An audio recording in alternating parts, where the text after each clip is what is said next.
problem, should've thought about it then. All these women used to have me fucked up.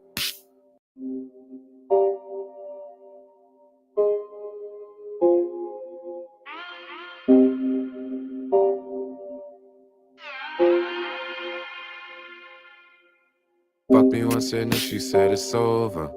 Now I'm lit, she always tryna come over. 12-6, had to curve her like a roller. I know a snake from far away and she a cobra. It's my time to fucking say it's over. I said it's my time to fucking say it's over. It's my time to fucking say it's over. I said it's my time to fucking say it's over. I'm off that supersonic, hydroponic, Cali chronic, make you vomit, get you topless, bitch, you know what time it is. Nah, that's why I be pippin', give a fuck if y'all be trippin'. If you got a problem, should've thought about it then. All these women used to have me fucked up, because I wasn't feeling what the fuck boys. They treat me like Brad Pitt when them bucks up. Tryna be Mrs. Smith, I've had enough slut. It's my time to fucking say it's over. I said it's my time to fucking say it's over. It's my time to fucking say it's over.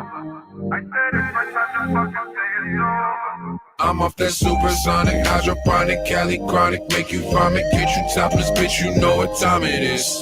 Nah, that's why I be pippin', give a fuck if y'all be trippin'. If you got a problem, should've thought about it then. Ain't driving straight, they should've pulled me over. With my dogs and we riding in a Nova. Shorty's in the back about to roll up. Got me laughing cause I'm thinking about the old us. It's my time to fucking say it's over. I said it's my time to fucking say it's over. It's my time to fucking say it's over.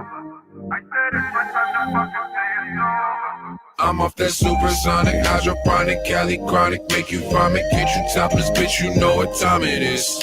Nah, that's why I be pippin', give a fuck if y'all be trippin'. If you got a problem, should've thought about it then.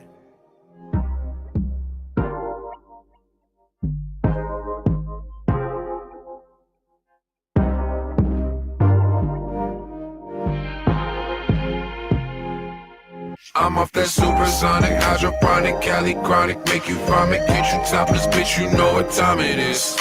Nah, that's why I be pippin', give a fuck if y'all be trippin'. If you got a problem, should've thought about it then. I'm off that supersonic, hydroponic, Cali chronic, make you vomit, get you topless, bitch, you know what time it is. Nah, that's why I be pippin', give a fuck if y'all be trippin'. If you got a problem, should've thought about it then.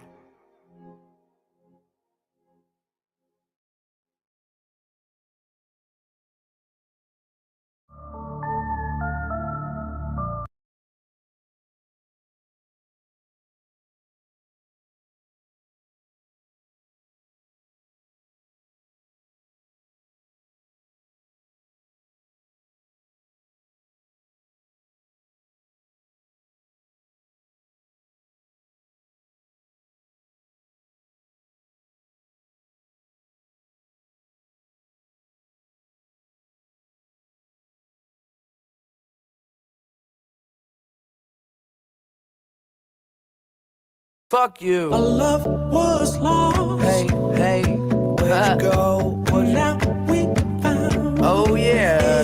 Where'd you go? Our love was lost. Doing a happy dance. I got this shit spoken. Doing a happy dance. Where'd you go? Doing a happy dance. Yeah. Our love was Where'd you go? What'd you do? How the hell you made me fall in love with you? And then you leave. Now you're gone. All I got is this damn song. So I can't feel, but I can't touch. You said my love was a bit too much. Broke my heart, can't find no crush. So why don't you come on back home? Hey, I'm a fucking workaholic with a passion in my heart. Treating rapping as an art, which you have to be a part of. I just copped a new car to hear it start up. Try to do the right thing and please come on. All I want to know is where the fuck did you have to go? I've been waiting on you, baby. Why don't you leave and come on home? I can't be mad, I'm living my dream. Going all around the globe. No, you said you think you love me. You need to let me know. So I've been fucking all these hoes, and I've been blowing all this cash. Cause baby, this just the beginning. And I'm make all of it back. Where'd you go? What you do? How the hell you made me fall in love with you? And then you leave, now you gone. All I got is this damn song. So I can feel, but I can't touch you. Said my love was a bit too much. Broke my heart, can't find no crush. So why don't you come on back? Hey, it's all good. Everybody trying to eat tonight, trying to go to sleep, having good dreams tonight. You go home, it might get better. All I know, it don't last forever. So take it while you gotta try to get a little more. They say I'm getting better than I ever been before. Well, that's for sure. Tell them what I do. Rap keep me fed like a spoon getting soup. I've been out here on the road, and now they missing me at home. All these ex-girls that I used to know are hitting up my phone, but I ain't here. I guess you can't call back. Sex, drugs, and rock and roll, I think I'll take all that. Where'd you go? What you do? How the hell you made me fall in love with you? And then you leave, now you gone. All I got is this damn song. So I can feel, but I can't touch you. Said my love was a bit too much. Broke my heart, can't find no crush. So why don't you come on back home? Yeah. And it gets no better than this, Yeah, it gets no better than this. Yeah, it gets no better, yeah, it gets no better, yeah, it gets no better, this shit forever. Yeah, no better, yeah, no better, yeah, get no better, yeah, this shit forever. Bum, bum, bum, bum, bum, bum. You can cut it here, and then we're done.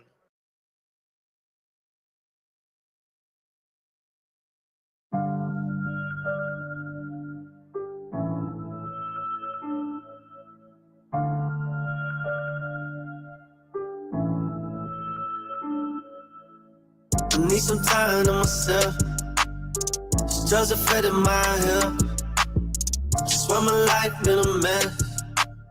Stepping closer to my death. Why God wanna test me, but he don't wanna bless me. Why God wanna test me, but he don't wanna bless me. Lord, forgive me for my questions. I've been dealing with depression so long, I keep turning to these medicines. I've been in the wrong direction so wrong, I might end up being this. I could use a few suggestions, I could lose a few connections, I might make a few exceptions, guess I never learned my lessons. Blame it all on my profession, like I need it for my sessions. Go sell all of my possessions. Don't go crying to the reverend. Blame it all on your obsession. Don't go screaming to the heavens. If them demons you collecting just start to get aggressive, just go mix it in a beverage. If your life is such a mess, bitch, then why you got a death wish? I need some time to myself. It's just a fit in my head. I swear my life been a mess. Stepping closer to my death. Why God wanna test me, but he don't wanna bless me. Why God wanna test me, but he don't wanna bless me. I'm all alone, I see some shit, let me desensitize. Funny how the blessings come after you have been traumatized. Sorry for the shit I put you through, I look you in your eyes. Mama, please forgive me for the times I left you teary-eyed. Mixing up them drugs, I don't care about my health. Thought the money was the only thing that symbolized for wealth. I still stack it through the ceiling, incognito, I go stealth. Got peas in the trunk, vacuum sealed, cause they smell. As I'm growing older, I see my blessings been a curse, cause I took advantage of them, then I turned that shit reverse. I'm the one they preaching about when you walk up in the church. I've been known since you died, probably cause it hurt the worst. Hope you live in peace. Pops, you turn me to a monster. Turn the other cheek, I'd rather go out with this chopper. Gone 100 rounds with my demons till I prosper. Devil got a hand in on my cards, I'm playing poker. I need some time to myself. It's just a fit in my head. I swear my life been a mess. Stepping closer to my death. Why God wanna test me, but he don't wanna bless me. Why God wanna test me, but he don't wanna bless me. Yeah, with all of these tests, it's hard to feel blessed. Ain't harder to rest. All of these shots, no need for a vest. No need. The shit I be doing, the angles suggest. Shit. No wonder I'm lost and feel like a mess. Drugs I be doing, the drink I be sipping became a commitment. The hate that I'm spitting and always be ripping. I'm tired of missing the person I was. Before all the pain, I barely feel sane. I hate how I change. Before all the pain, I barely feel sane. I hate how I change. But this the shit that I asked for. It's the real me, no mask or no bullshit. Cause I'm about this. Ain't lifeless, but got less life when I like this. And I like this when I'm like this. On drugs when I write this, so I fight this. And I might just set fire to the mic while I'm on it tonight. Cause I got to my right and the devil all left. So I give it my all until none of me left. And if it's what you want, then it's up till I rest. And I'm up to my death and it's blessing. A curse and this curse can be blessed. And see life is a test, so the legacy left gon' be me and my best, bitch.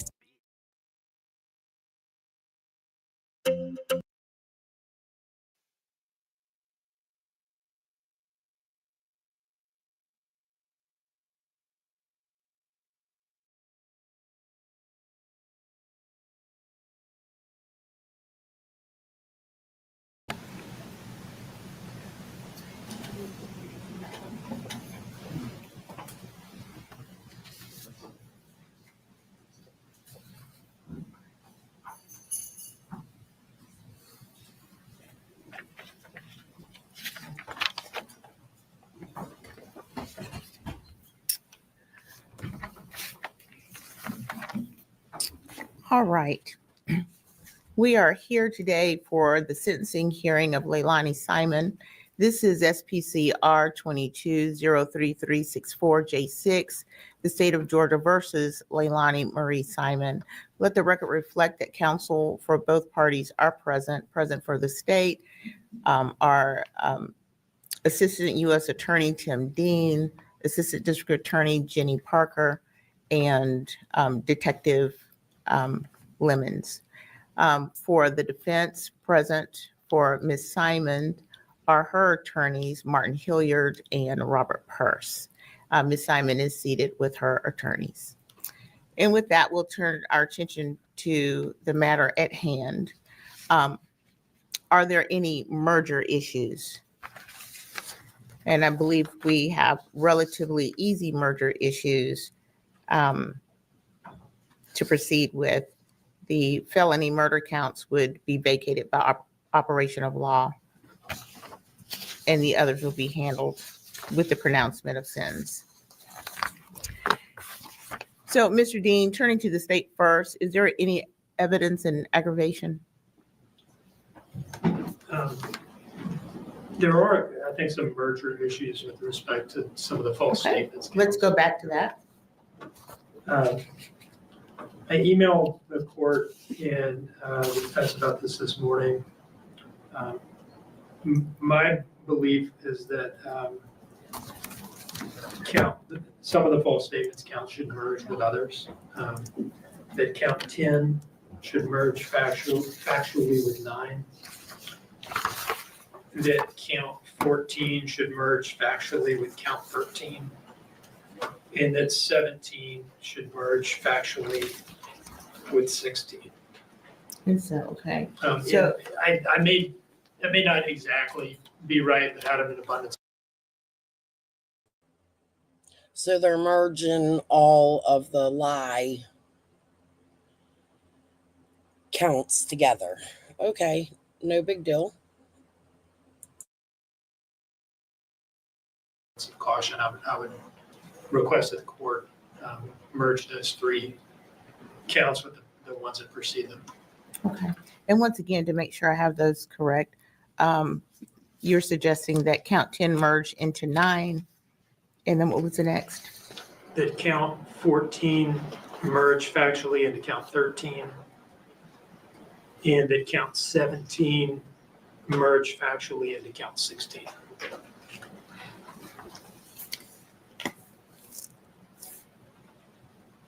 All right, thank you. Any others? All right. Your Honor, just for the record, I concur with the court. Count 2 and 3 should be vacated as an operation of law. And I also concur with Mr. Dean. I think factually those counts would merge, and those would be the ones that I would move for merger on as well. So we don't have any objection proceeding in that manner. So. All right, thank you. Okay. Any evidence in aggravation of punishment, Mr. Dean? Yes, Your Honor. The first item in aggravation that I would introduce is what I've marked as State's Exhibit 1. This is a certified copy of conviction from Burke County Superior Court in which the defendant was convicted of criminal trespass reduced from burglary in the first degree. So I would offer that at this time. Okay.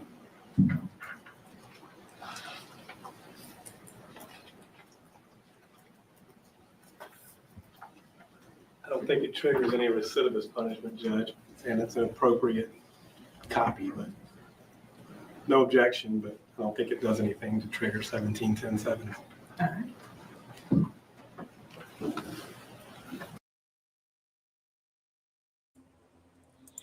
What do you guys think about Dolly going down there? Look, man, now he's what, in Tennessee or on his way there? He just posted something about Sebastian, another clickbait title, like Sebastian was found. I want to know, like, how he had the balls to sit right behind Billy Joe. That had to have been at least a little giggle for her. You know what I mean? Like, this dude went to jail. He's outside with the thing. Leilani, I want to marry you. The judge, yes. I didn't see the end. I've only watched little bits and pieces. I love this judge. I can't wait to hear what she has to say. I wanted to save that part to watch with you guys. I did, however, watch Billy Joe's testimony. I thought it was going to be a little longer than it was, and I have some thoughts on it. I'm not going to be mean. I commend her for admitting her faults. I'm going to kill my daughter. She's upstairs pounding. I don't know what the hell she's doing. And when I was putting my makeup on, I had a $75 fucking bottle of Fenty, and it's missing from my desk. I think she took it. She's not even white. I don't know why. Her friend was here over the weekend, and she was over there bedazzling in my shit, and she took my highlighter thing that takes all these little fucking red marks away. So now you're looking at my red marks, and I don't feel like dealing with it yet. So after my live, she's going to get a big load in my mouth. Daughters are rough. You love them, but they love your shit. They like to take your stuff. Anybody have that problem? Okay, yeah, I do love the judge, but I'm really curious, what are your guys' thoughts on Dolly being down there? I can't believe he showed his face after going to jail, although I'm going to give him a little bit of props, because at least he went to the end. He did cover the trial, whereas others that went down there and caused all kinds of fucking issues didn't. So I'll give him that little tiny bit of credit. However, he caused enough drama in Quinton's case, and y'all seen it. You seen it. And ICU, still, fuck you. Thank you. And Mr. Dean, any other evidence you wish to put forward? Yes, Your Honor, at this time I'm called to take attendance.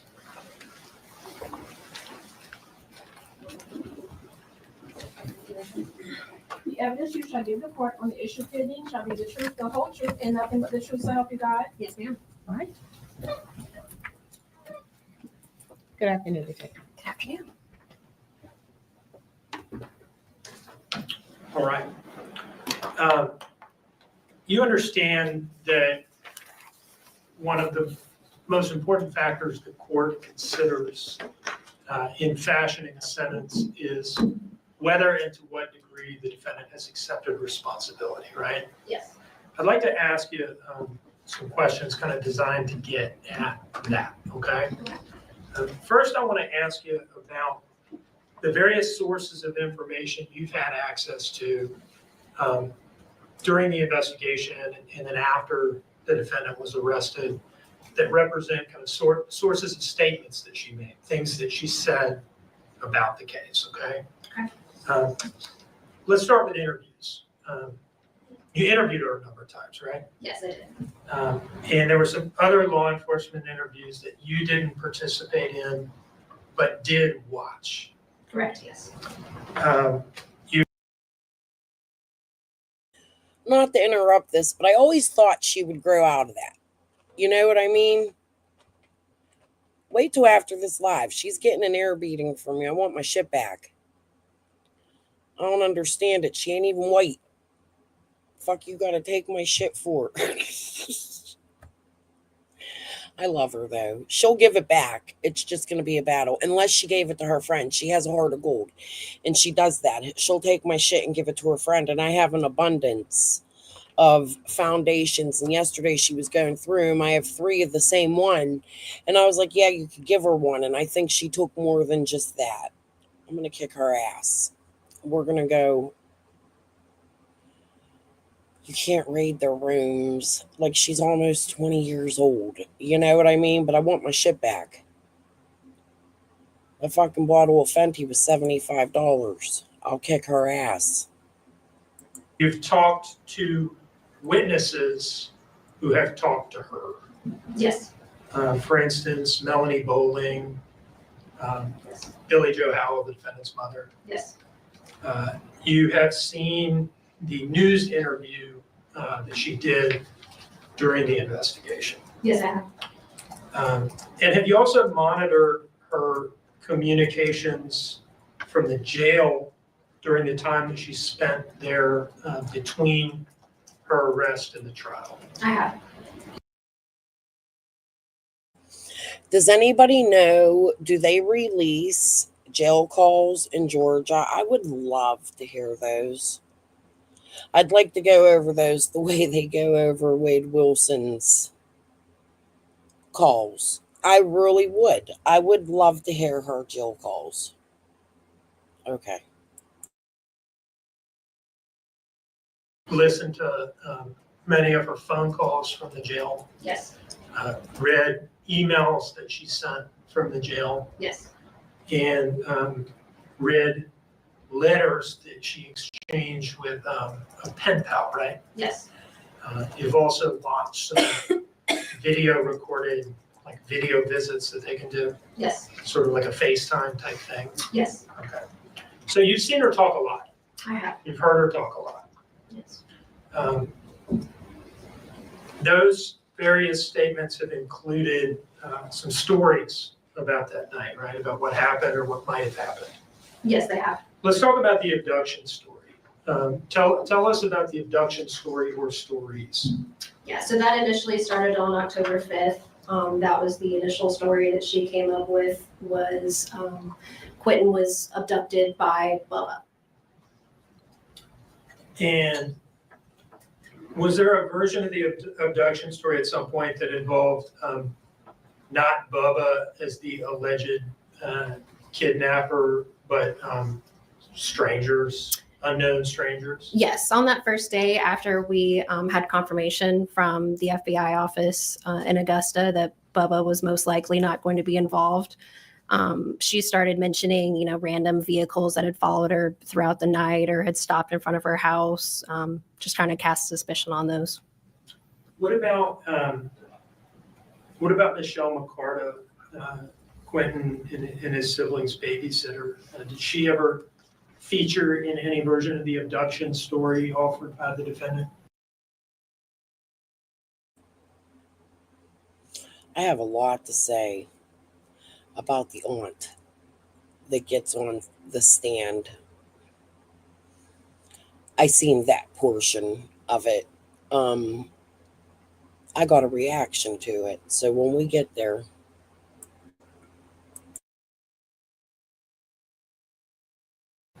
Yes, there's a few times where she tried to say that possibly Michelle McCarta was involved. So as to the abduction story, it's taken various forms. Bubba took him, maybe a stranger took him, maybe Michelle took him, right? Correct. There's also a story, or maybe multiple versions of variants on the same story, alleging that Danny was involved or Danny did it or something along those lines. Yes. Can you tell us about that story or stories? Yep. So the Danny possibly being involved started shortly after Daniel left. That was brought up in a text message to Savannah Solomon on October 24th. And during our interview on the 31st of October, it's also been mentioned a number of times in our jail calls, just various versions of that story. It has included the claim that Danny was actually the one at the dumpsters at 1:20 or so in the morning on October 5th, right? Yeah, that was the story from October 31st. Is it wasn't her at the dumpster, it was actually Daniel. There's also been a different version from her. The evidence showed that Daniel's phone stayed home with him all night, that he was there when her brother came home.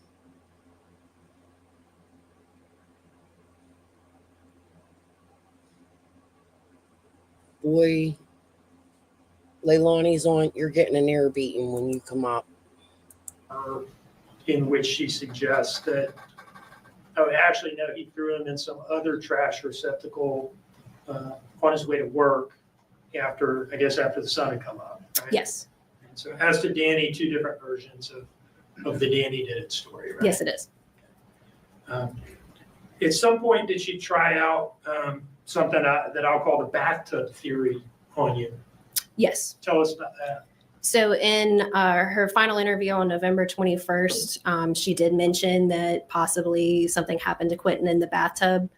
That one was shortly, discarded as an untrue, theory, based on the fact that Paul got home after the bathtub.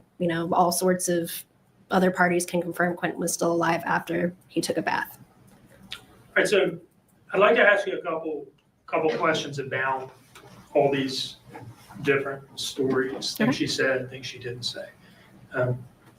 First of all, as we talked about, some of these stories involve her kind of casually accusing other people or implicating other people, right? They do, yes. Do you ever hear from her any reluctance, apprehension, or hesitance about throwing these other innocent people's names out there as potentially being responsible? No. Now, remember in the news interview, and I think in the October 12th interview with Special Agent Snyder and Special Agent Solomon, she said some things about being willing to take responsibility if it came to light that she was the one who had done this, right?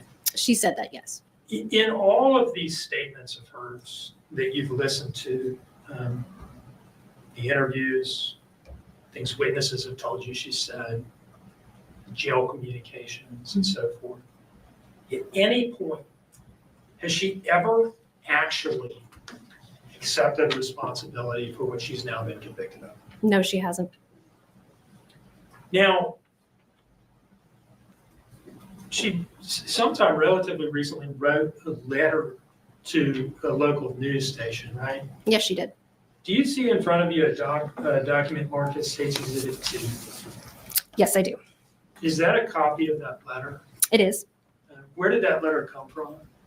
It is from the WTOC website, and it's signed by Leilani Simon at the bottom. And WTOC website is they're a respected news organization, and they're posting it saying, this is a letter she sent.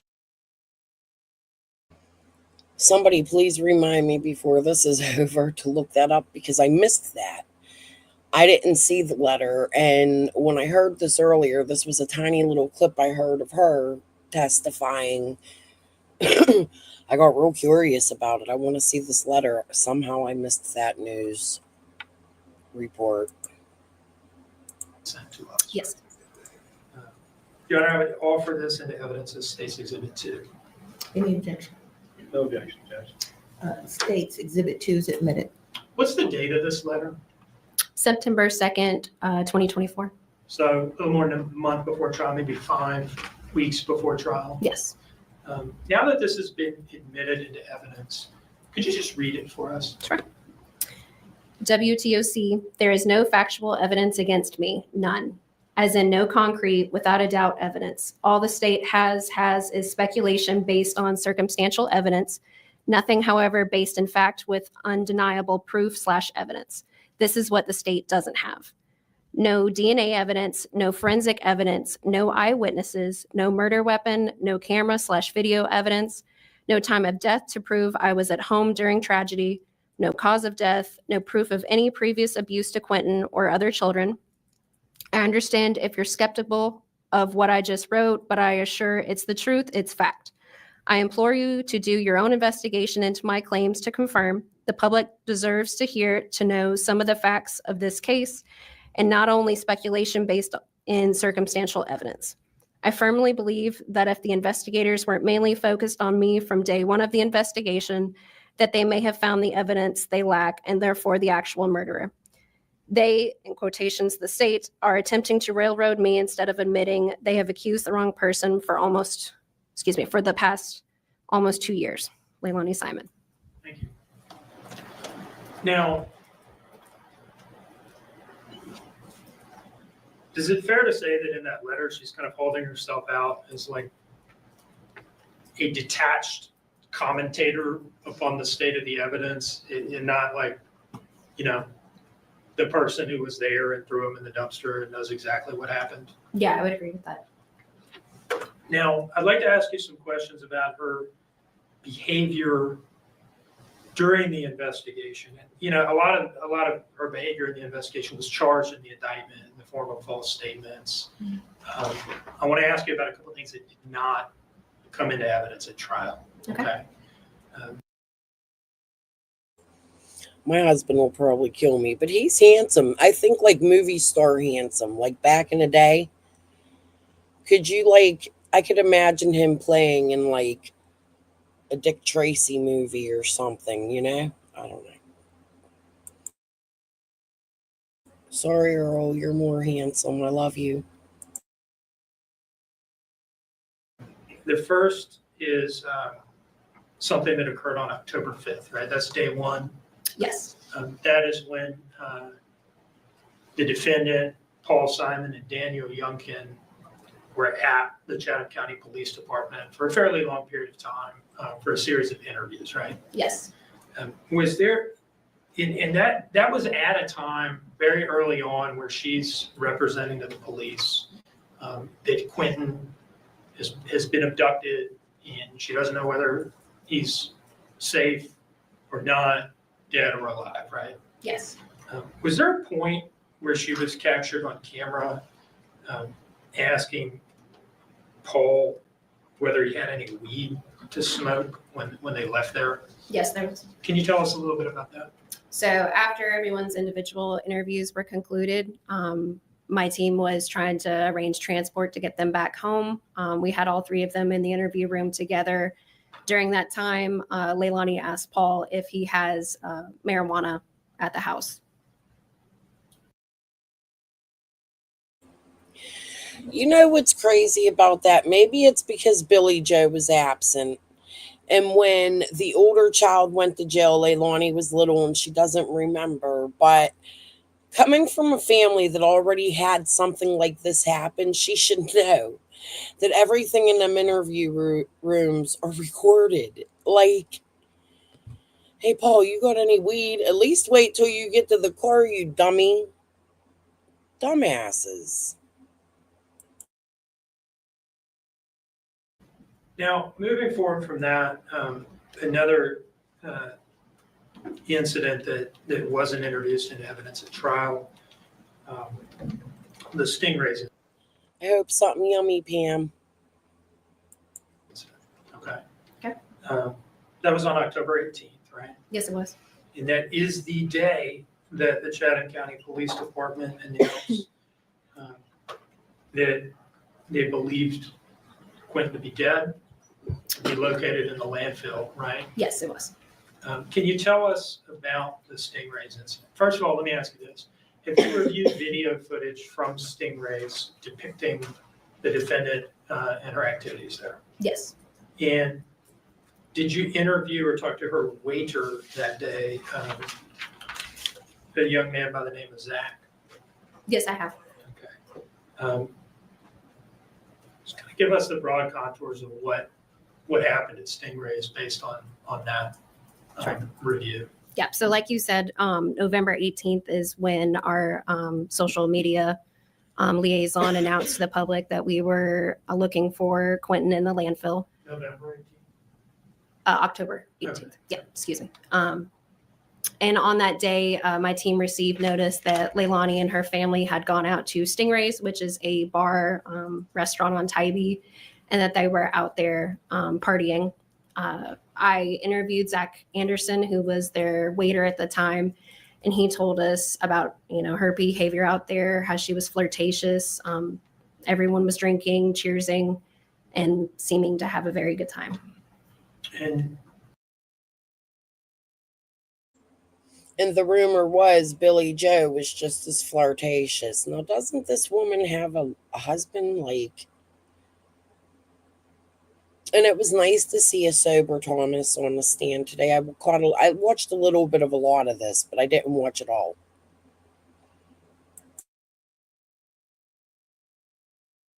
He said that she consumed numerous alcoholic beverages, right? Yes. That she became noticeably, I guess if not drunk, at least tipsy or something along those lines. Yes. And that she was behaving in a flirtatious manner towards him. Yes.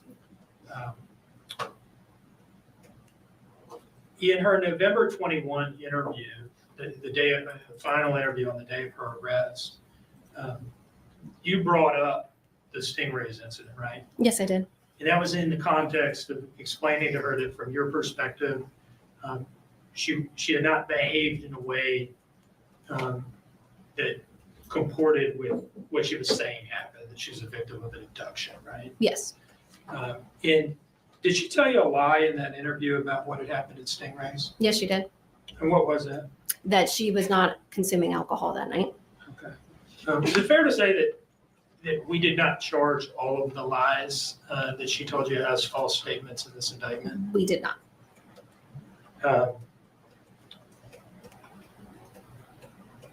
I'd like to ask you about one more aspect of the defendant's behavior during the investigation, okay? At some point during the investigation, she entered some kind of a substance abuse rehabilitation program, right? Yes, And this was an inpatient deal it was. where you lived there. Yes. Okay. And was she kicked out at some point? That's what we were told, yes. And when was she kicked out? November 21st. That's the day of the final interview and her arrest? Yes, it is. Why was she kicked out of rehab? We were told it was fraternization. Because she couldn't keep her damn legs closed. That's why she had 3 kids back to back, 3 different daddies. Oh, Lord. With the other people in rehab. Specifically male Yes. patients at the facility? Yes. Now, I'd like to ask you a little bit about her behavior during her pretrial incarceration, like after she's arrested but before trial, okay? Okay. She was housed the entire time at the Chatham County Detention Center, correct? Yes. While there, is it fair to say she's had interactions with a number of men who are not incarcerated at that facility? Yes, she has. Both over the phone and electronically otherwise? Yes. Messages and so forth? Yes. Okay. Has she maintained a long-running pen pal relationship with a child molester incarcerated in the state of Wisconsin? Yes, she has. Can you tell us a little?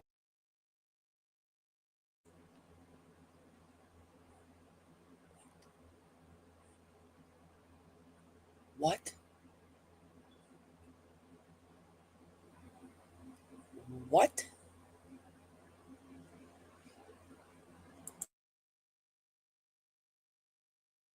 A little bit about that. I'm not sure the exact start date. It was well over a year ago when they began communicating, and they regularly send letters to each other. They refer to each other as husband and wife. And more recently, has she begun having like video visits, remote video visits with a felon convicted? Here's my thing, Bella. It ain't mean. This is somebody who took the life of her child. She displayed behaviors that were erratic. Leilani should have had mental health help. Listen, we're going to go over it. When her aunt gets on the stand, I mean, I haven't seen all of this, but when her aunt gets on the stand, I'm angry about a lot of the shit that aunt said. Like, it's hard. I understand it's hard to raise children that don't belong to you because somebody in your family is addicted. I've done it several times my whole life. It's not fun to do, and you do grow to love them kids, but there has to be a point in time where you wake up and you see the reality of shit, right? And you have to have people in your family take responsibility because this is child 2. It's a dysfunctional family, and it's not going to get better when you can't take responsibility for what somebody in your family had done, especially things this horrific. I understand the Nathan Quinton whole aspect of living a fucked up life and making a mistake at a young teenage age, but what I don't understand is the anger from a young mother, so much so that she would do what she did.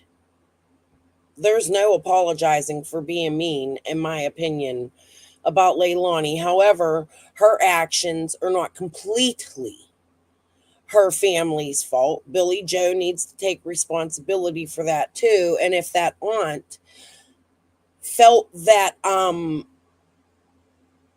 there was something wrong there, or didn't feel that something was wrong there, but knew that her sister was addicted, then she should have stepped in.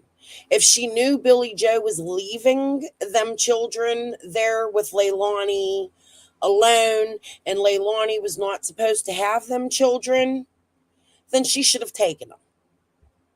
Babysitter problem done. The way she attacked that babysitter and Danny on the stand during the sentencing, that's irresponsible, in my opinion. And it's only going to continue a generational pattern in your family if you don't put your foot down, in my opinion, and stop it and take responsibility instead of stating it's everybody else's fucking fault. Now that I've said my piece, I don't really have to commentate on it. They all seem to be in denial. Yes, and you hear a lot of that from people that lived in the area where Billy Joe lived when her older son did what he did. And that's the thing, like, you have to learn and grow from that. Like in our case, my mother was an alcoholic my whole fucking life. My brother was 15 years younger than me. He goes to prison. You know what? My mom gets cancer. She sobers up. For 9 years of her life, at the end of her life, she sobered up after my brother did what he did. She learned from it. That's why I forgive my mother. You know what I'm saying? But if you can continue the pattern and already know that you, in my opinion, fucked one of your children up, and it doesn't smack you with reality the first time, you're part of the problem. And I don't mean to put you down, but when your sister gets on a stand and doesn't take responsibility for what the evidence showed and what Leilani was accused of and found guilty of, then you're going to continue this generational pattern in your family for the rest of your family's history. That's all I'm going to say. That's my opinion. I wonder if she had planned on taking the other kids out. Yeah, I don't know. I don't think so. I don't think so, Sassy. She had a fascination for Shane. I've seen that in my life in a family member. That little girl, it's very possible that listen, she just had a baby. She's addicted. Her baby's born addicted. Her mom knows that. 3 months. Baby's only 3 months old, right? You're leaving your daughter with a baby that was just born addicted. She couldn't even sober up during her pregnancy. So why would you leave her with said child? I don't know. I don't get it. It's not responsible. And Billy Joe took responsibility for that. She did.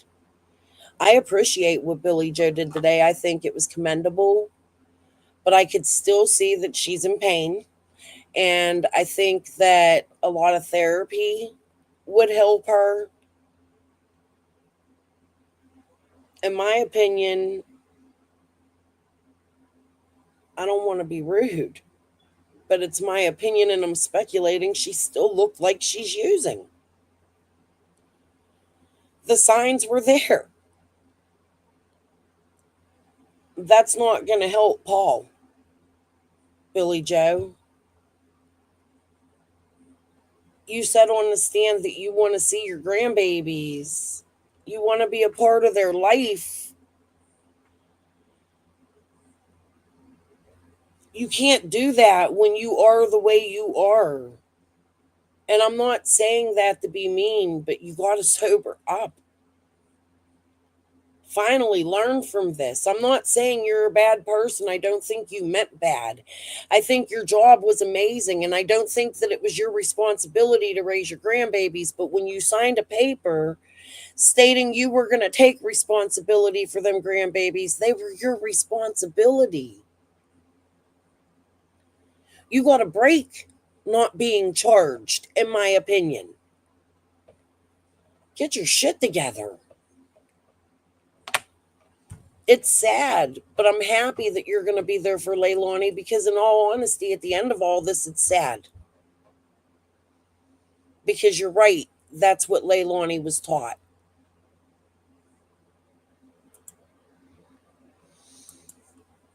Let's watch this. I just gave a whole bunch of my commentary already.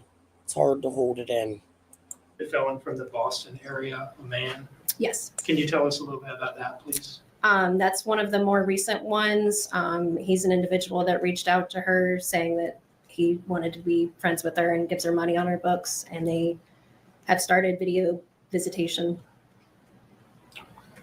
And separate and apart from her interactions with those two men, has she also been accepting money put onto her books from other men around the country or even around the world, perhaps? Yes. Can you tell us a little bit about that, please? There's been a few throughout the last 2 years. The most recent one, the one that she began video chatting, that's one that's saying he's going to regularly put money on her books. So based on the on your review of the letters, the video visits, maybe phone calls as well, does she seem to be enjoying and encouraging the male attention that she's received since being arrested? Yes, she does. I'd like to ask you a couple of questions now about her behavior during trial. Okay. We've touched on her behavior during the investigation and her behavior during pretrial incarceration. But let's talk about the trial, okay? Okay. Do you remember an incident during the trial where I brought up the fact that to my eye, she could be seen visibly mouthing during Talia McCarty's testimony, either something along the lines of, "That's a fucking lie," or "She's a fucking liar," or something like that? Yes. Have you gone back and reviewed some of the broadcasted footage of this trial? Yes, I have. And have you located that incident in the footage available online? Yes. And has it been clipped into like a 1.5 minute clip and placed on a disc? Yes, it has. Is that what's contained on the disc in front of you, marked State's Exhibit 3? Yes, it is. And can you tell us, well, at this time, you're going to offer that into evidence as State's Exhibit 3? I don't care, Judge. No objection. Okay, Exhibit 3, is it what? Now, Your Honor, I had intended to publish that, but there were people and equipment over here where I would set up my computer, so I'm not going to do that. But it will be in evidence for the court to review should the court see fit to do that. without the ability to readily play it here, can I just ask you to describe what is depicted in that clip? Sure. You can hear Talia in the background talking about Leilani's referencing Bubba and Quentin and how Quentin looks like Bubba. And then during that, it shows Leilani's face during the trial, and she's saying, "That's a fucking lie." And did she appear to you to be talking to her lawyer when she said that? No. Now, did you keep an eye on the defendant throughout the trial to one degree or another? Yes. And did you have the opportunity to observe when, if at all, she displayed any visible emotion versus when she did not? Yes. What is your sense of the point in the trial where she displayed the most clear, visible emotion? I mean, aside from what we just talked about, but I guess emotion of sadness or being upset. I would say the verdict would be where she was more visually upset. What about when Quentin's dismembered foot or pieces of his skull were up on the screen in front of her and she was looking right at him? She didn't appear to be upset. Now, I'd like to ask you a couple questions about about the money associated with the landfill search, okay? Okay. It's not really what this case is all about, but I do want to just put a couple things on the record about this. Have you reviewed some emails and talked to some people to get a sense for how much money the landfill search effort cost the Chatham County Police Department and the FBI, and therefore, the taxpayers? Yes. It took from the children in the neighborhood. It took cameras away from schools, from crossing zones. And then they had to add more money to it because of the YouTubers that went down there to go and fight to get signs through their councils. Quentin's case cost a ton of money besides the landfill search, and she showed zero remorse about it. That's the shit that pisses me off. And then she got online and was lying. If I'm ever responsible, I think they talk about that in here somewhere.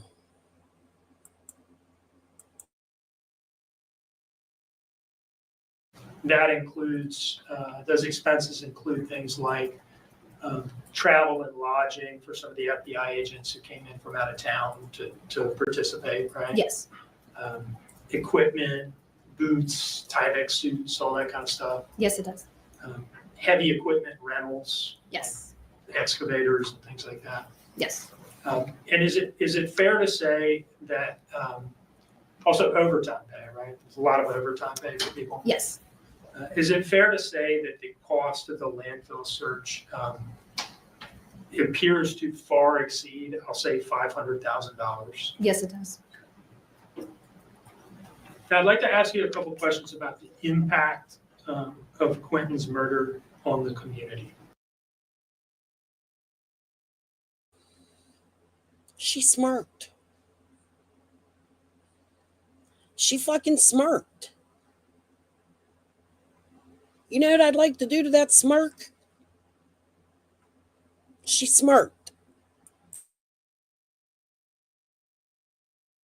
Okay. As the lead detective for the Chatham County Police Department, have you had the opportunity to get a sense for the community impact in this case? I would say so, yes. And can you tell us a little bit about that? I know my office, as well as the district attorney's office, has received phone calls from people thanking them and us for, finding justice and finding his body. I've had several people reach out to me to say how much it means that we were able to find him, really more than anything. People in the community took an interest in this case, right? Yes, they did. And a lot of people seem to have come to care about Quentin and never even met him. Is that fair to say? Yes, it is. I'd like to ask you a little bit about the effect, the impact on some of the police officers involved in this case, okay? Okay. And we don't need to go into this in great detail. The emotional toll it took on those people, Bella. Oh my goodness. Could you imagine? She found him. She was so young. She just come there. She came to get a little bit of sunshine, wanted a better job. They paid more in Georgia. Leilani showed a little bit of emotion with that. That's why I said when they got Leilani up on the stand and she was talking, she was respectable to the judge. All that shows to me is that Leilani was with the right guidance, this wouldn't have happened. That's my opinion. I'm not going to say Leilani didn't show any emotion. There was a few points she did. That was one of them, but it was the tiniest little bit of emotion. And then the tears just dried up. They, like, Billy Joe too, Cher, they didn't think about the emotional impact that this had on the humans that were out there searching for that tiny little boy. And miles of garbage. Fucking disgusting. Detail. But is it accurate to say that a number of police officers sought out counseling services after either having been involved in the initial response to the house or having been involved in the landfill search, or both? Yes.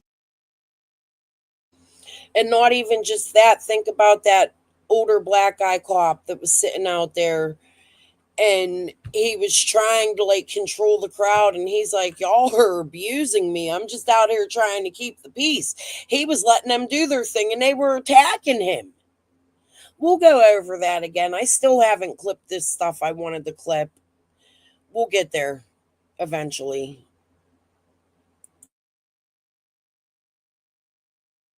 That's accurate. And do you know some of those people? Yes, I do. One of the people in the community who was affected by this this case was Donner Johnson, right? Yes. And can you remind us who Donner is and what his role in the investigation and in the trial was? Yeah, he was our point of contact for the landfill off of Little Neck. He was there with us every step of the way until we found Quinton. Has this whole thing had an effect on Donner? Him and his coworkers, yes. Can you tell us about that? Donner and I have had several conversations about what it's like for them to still work out there, knowing that part of Quinton's remains are still in the landfill. He and his team have had a tough time still working there. Now, have they, has he or have they done anything to memorialize Quinton's memory out at the landfill? Yes, they have. Can you tell us about what that is? In one of the areas that we had set up for the landfill search, Donner and everyone at Waste Management set up a large memorial for Quinton. It has a headstone, flowers, and a photograph of him. And who paid for that? The landfill. Do you see in front of you, I think it's 3 images that are marked as State's Exhibit 4? Yes. Are those pictures showing the memorial that you just talked about? Yes, it does. Could you hold those up and for the judge and just kind of walk through what we're looking at in these pictures? So this is the plaque right here. It's a marble stone plaque, and they've done some landscaping around it. This is a better view of the plaque. It has a photograph of Quinton, and then they have nice flower bed around it. And then the last picture is what, just kind of a closer view? Yes. Okay.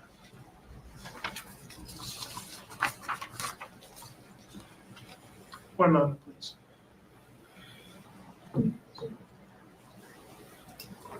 I have no further questions, Your Honor. All right. Mr. Hilliard, Mr. Purse. Detective Lemons, have you had multiple theories in this case when you first got it of what happened? Yes. Okay, were all of those theories true? No. Okay. So when you discarded the theories that weren't, did that make you a liar? No, they were based off of evidence that we found. Okay. So when you're throwing out a theory, doesn't necessarily make you a liar if that theory doesn't pan out, does it? It does. No. It does or it does not? Restate your question, please. If you're throwing out a theory and the theory doesn't pan out, it doesn't mean you were a liar when you threw out a theory, does it? No. Okay. Now, Mr. Dean asked you a bunch of questions. Ms. Simon's been convicted of this charge, but let's go ahead and, since Mr. Dean asked the question, do you exactly know the manner or method in which Quinton Simon died? No. Do you know whether or not there was any DNA evidence that showed how had you run through are factually correct, are they not? There. Okay. So again, it's not a misstatement, was it? No. Okay. Now let's talk about the other evidence, the evidence that Mr. Dean just elicited too. I understand we're here, the verdict's been rendered, but does asking to smoke weed tell you how Quinton Simon died? No. Okay. Does getting drunk at Stingrays tell you how Quinton Simon died? No. Okay. Does having an electronic relationship with a child molester from Wisconsin tell you how Quinton Simon died? No. Okay. Does fraternizing with someone in drug treatment tell you how Quinton Simon died? No. Okay. Does a criminal trespass conviction tell you how Quinton Simon died? No. Okay. So disagreeing with what Talia McCarty said, saying she's a liar, does that tell you how Quinton Simon died? No. Okay. So I'm just curious, how do any of these things add to aggravation? I think it shows her state of mind during it all and her lack of responsibility and disdain for her child. Okay. And that's your opinion, correct? It is. And that's the opinion that has just been driving this case since October 5th of 2022, isn't it? No. That's all the questions I have, Jeff. Thank you, Mr. Hilliard. Anything further? Not for this witness, Your Honor. All right. Detective, you may step down.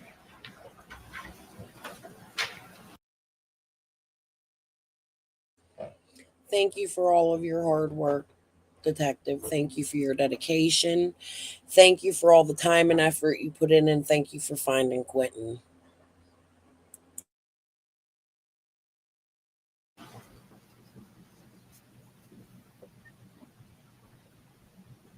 Mr. Dean, you may call your next witness. Your Honor, I understand that Talia McCarty would like to address the court, so we would call her now. Okay.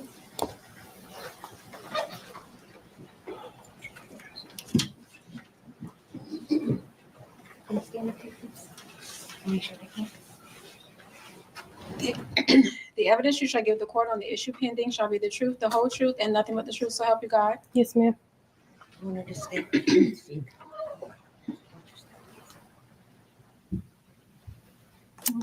Good afternoon. How are you? I'm good. How are you? Hi, how are you? I'm good. How are you? I'm doing well, thank you. This is not like the trial. No, little Dev, they didn't say online he's a pen pal of hers in jail and he's promising to send her money, is what they said. And she's speaking to him. So here's my question. How does that happen? Isn't there like a law against people in jails talking to each other?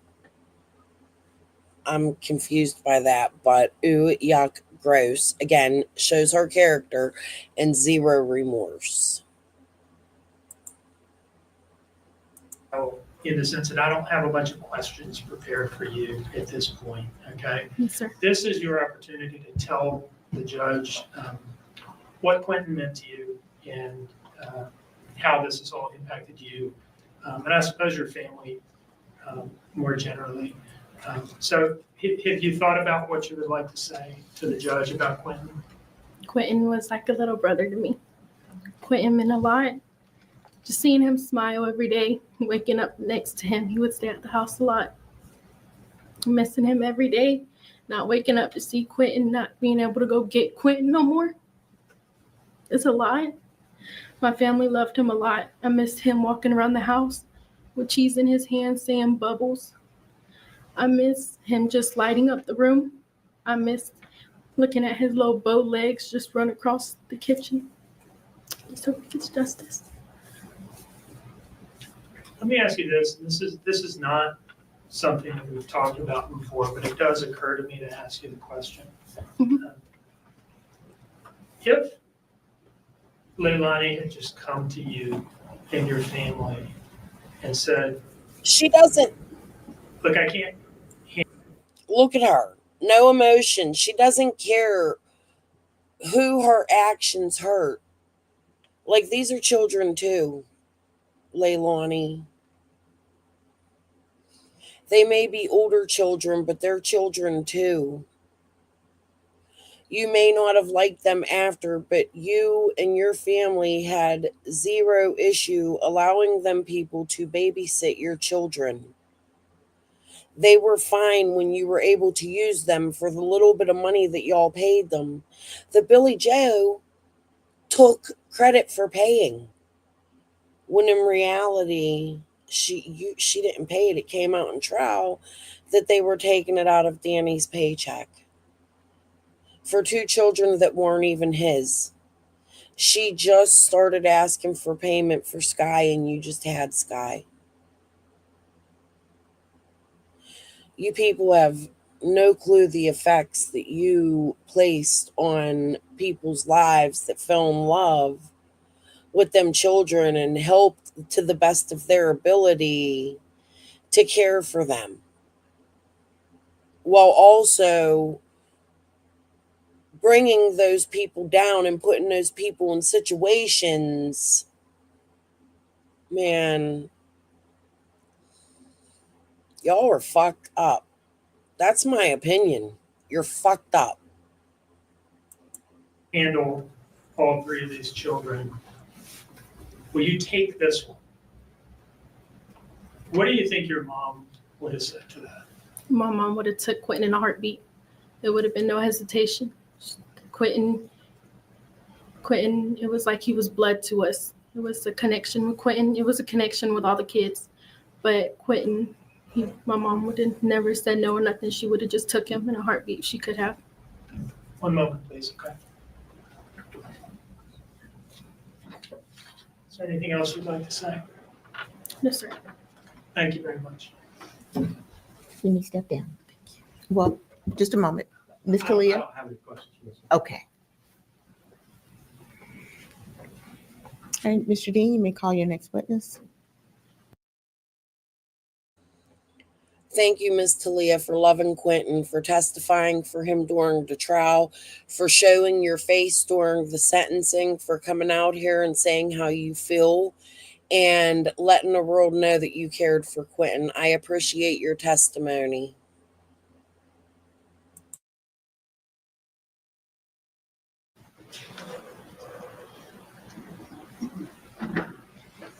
State restaurant. Thank you. All right, turning to the defense, Mr. Hilliard, Mr. Purse. I'd like to call Paul Simon, Judge. Okay, is Mr. Simon present?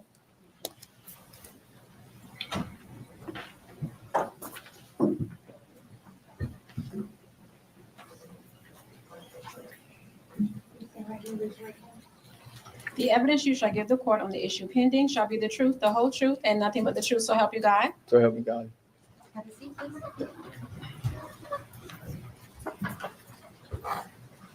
All right, good afternoon, Mr. Simon. Good. How you doing today?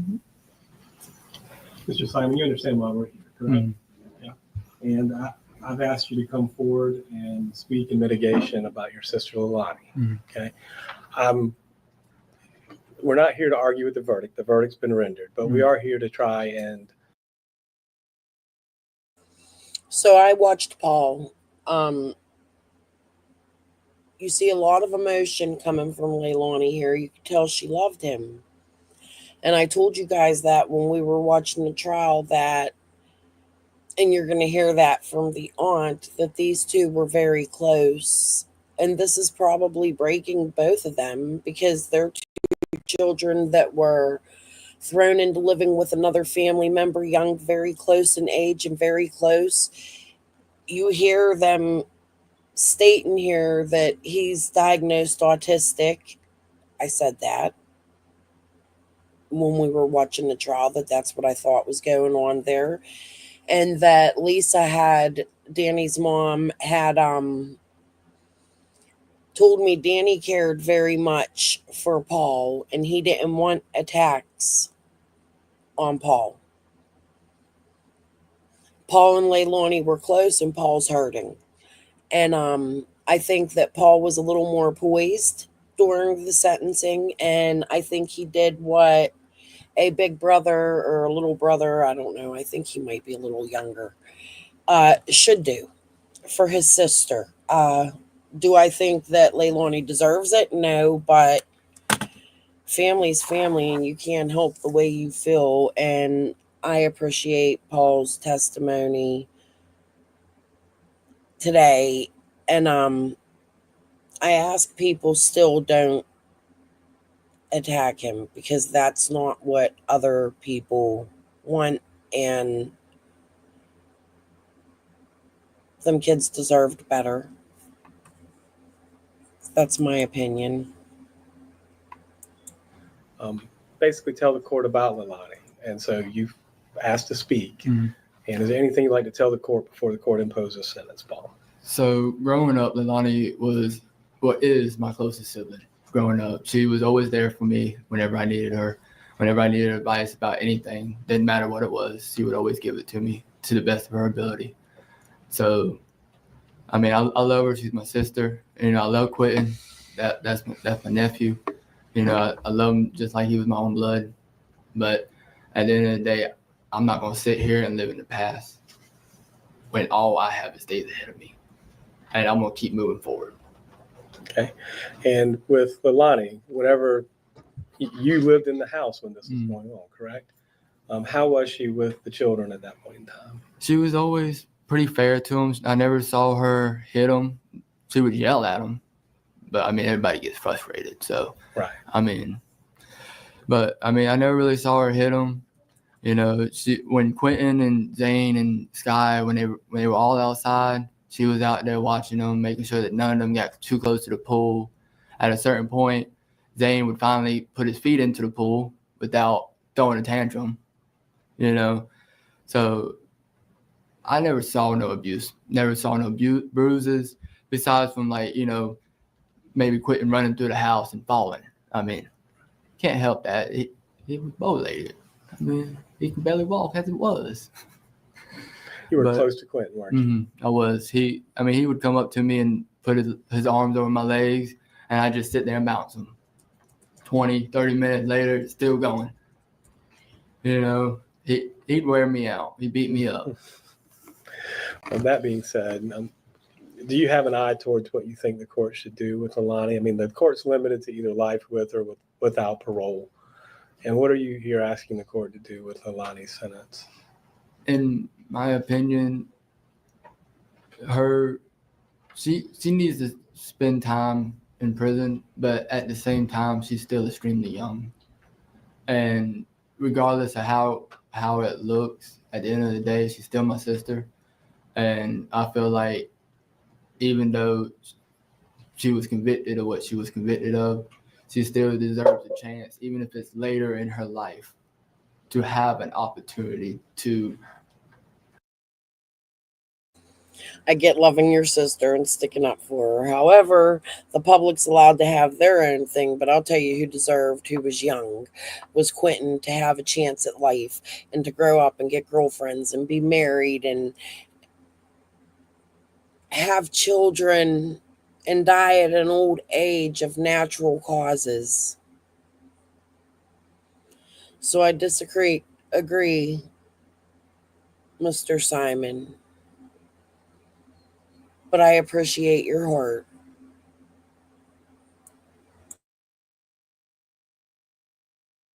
live her life still. And that's what you're asking for, Mhm. correct? This life with parole, correct? Yes, sir. Yeah, I'm not trying to put words in your Mhm. mouth. I just want to be clear, okay? Yes, sir. Is there anything else you wanted to tell the court about your sister? Just I love you, sis. I hope you make it through it. When I watched this earlier, Bella, I was thinking about what we're going through right now with Susan Smith. Because that's what they're fighting for is parole. Leilani's young enough that in years we're going to be in the same situation and it's going to be on the news. And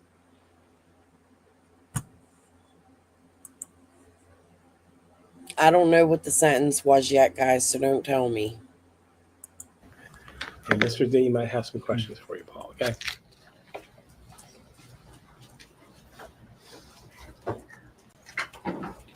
No questions, Your Honor.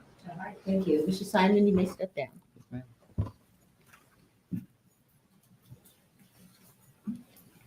Let's see, Kimberly Hill, Judge. Hill.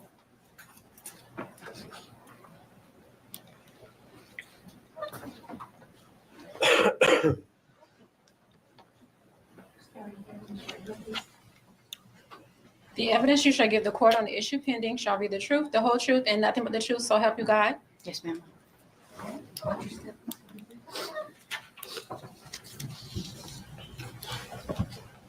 State your name, please, ma'am. My name is Kimberly Hill.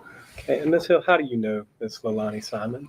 Me and Leilani met when we were young, 15, 16. I was 15, she was 16. Ms. Hill, I can tell you have a soft. I'm gonna ask you to scoot up a little bit to the mic. Is this better? That is much better. Yes, ma'am. You have to speak up. They're recording everything we say and do. I completely understand. All right. So we you- met when I was 15 and she was 16. We met through a mutual friend. Mhm. We were both very young, it was before kids. And she was so kind. I was very clueless and dumb at 15. I came from a very sheltered home, and she could have taken advantage of me very easily.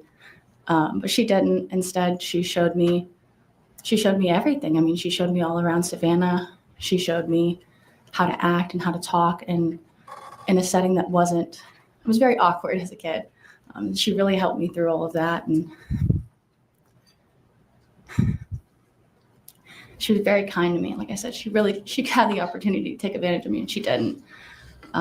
We were friends for a couple of years, and I was away for about 2 years, a year and a half or so we didn't really get to talk that much. And by the time I reconnected, she had her first baby, and we would hang out quite often.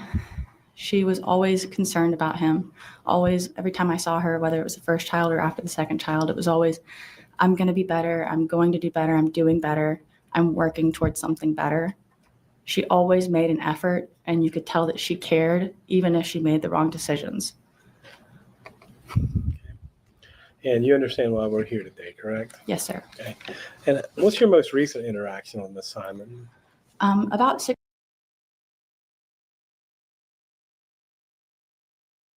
just because I could tell we were going in different directions in life. You can be honest. What did you mean by that? She was hanging around the wrong crowd from what I presumed, and I was going to college. I was getting my degree.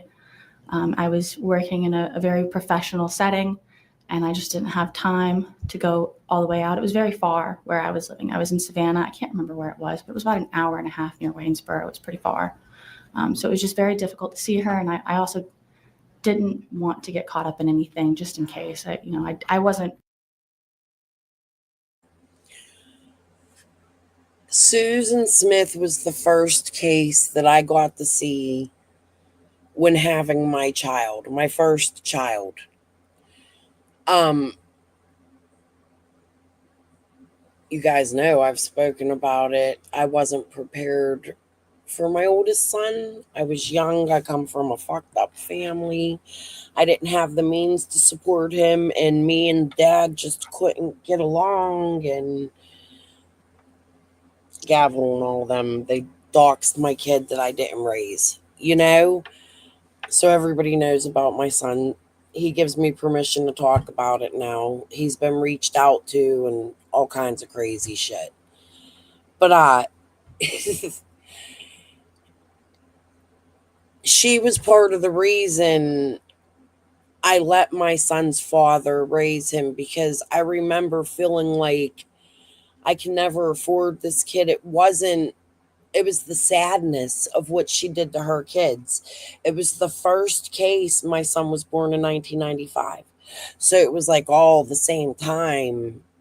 And I just remember thinking, like, how could a mom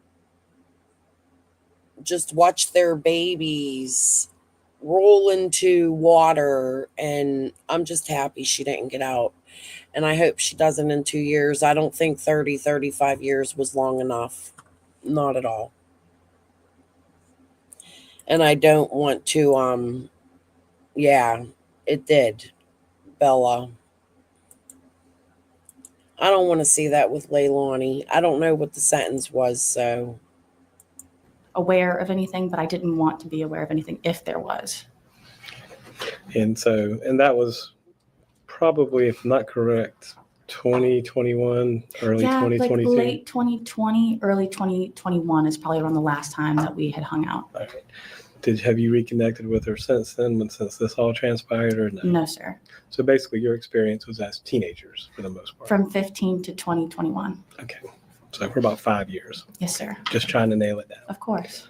And you understand what we're here for, but that's the person you remember, is that Yes, sir. kind, gentle soul. Even though everything happened, it wouldn't be right for me to not come here and speak on what I experienced. And that's all the questions I have. Is there anything further you'd like to add? I hope you're doing okay.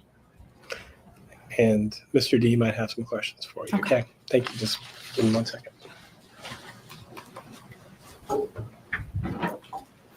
No questions. All right, Ms. Hill, you may step down. Thank you. Thomas Howell's next, Judge. Mr. Howell?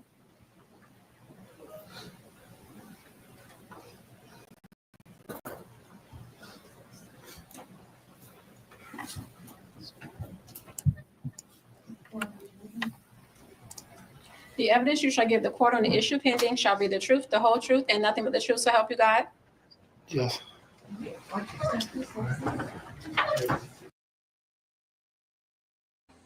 He got some groovy hair. I just wanted to say that.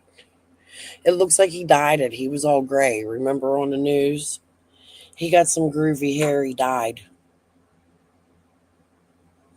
I'm going to go grab a blanket. My feet are freezing.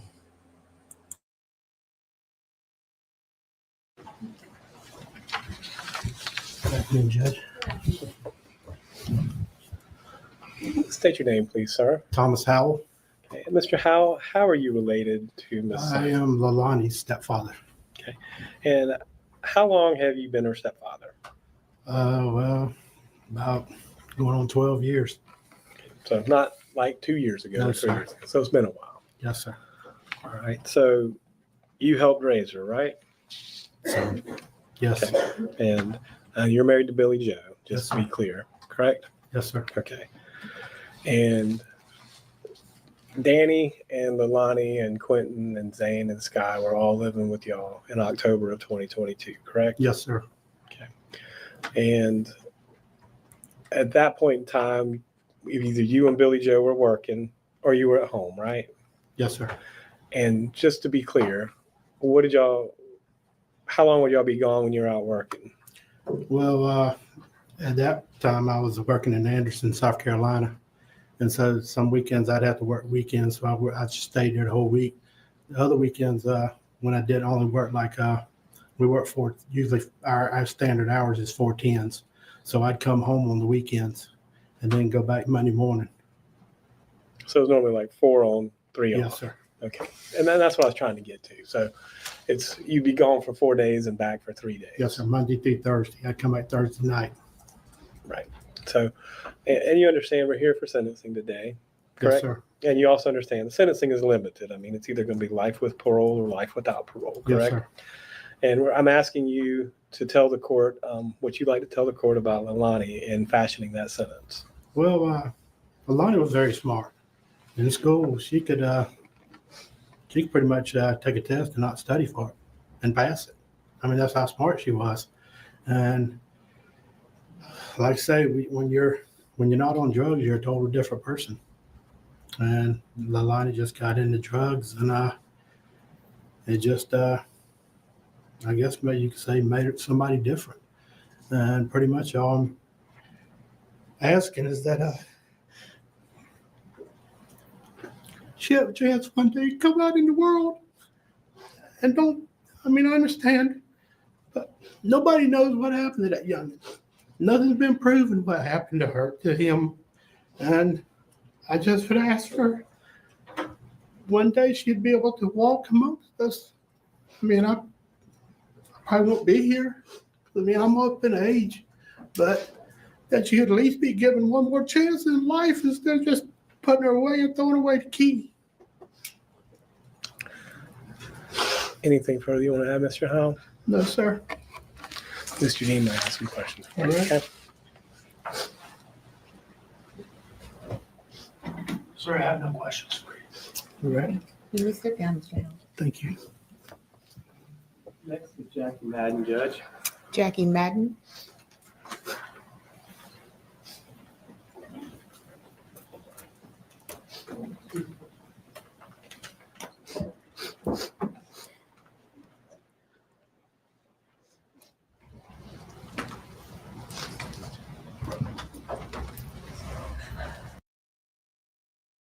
Here she is. She looks like a fucking Karen, in my opinion. Look at her. I don't care. I'm being mean. I ain't like what she had to say, in my opinion.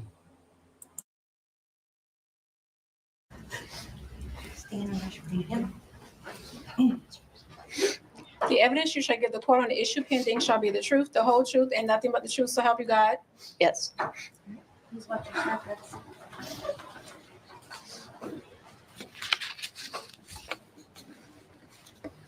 And Ms. Madden, once you have a seat, would you spell your name for the court reporter, please? Oh, that's Jackie, Jackie, Madden, Madden. All right. Mr. Hill. Thank you, Ms. Madden.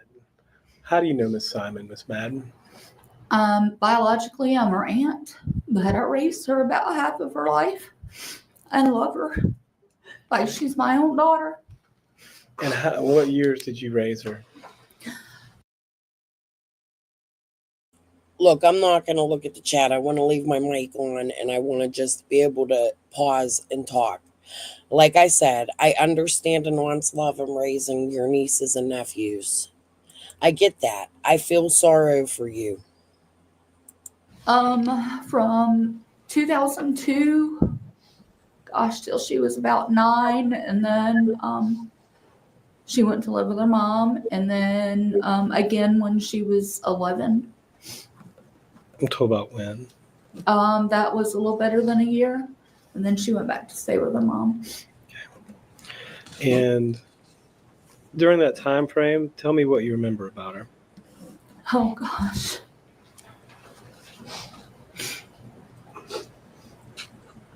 I've written it all out. I don't know if it's appropriate to read it now. I appreciate that this lady tried to put the time in with Billy Joe's 2 children when they weren't her children. She did, and you could tell that it's where Leilani got the smart part, where you just heard Thomas say she could pass a test without studying and stuff like that. I believe that Leilani had her educational values from this woman, and I believe that this woman took care of some mental health needs, but in my opinion, I also feel like she could have been very extremely pushy. Now or later? That's completely up. That's just my opinion of her from seeing what I see on the stand. Do you? Whatever you got to say it now. This is the easiest. Obviously, I have a different relationship with Leilani. I know a different Leilani than what is depicted, than what is splattered all over everywhere. My husband and I raised Leilani for about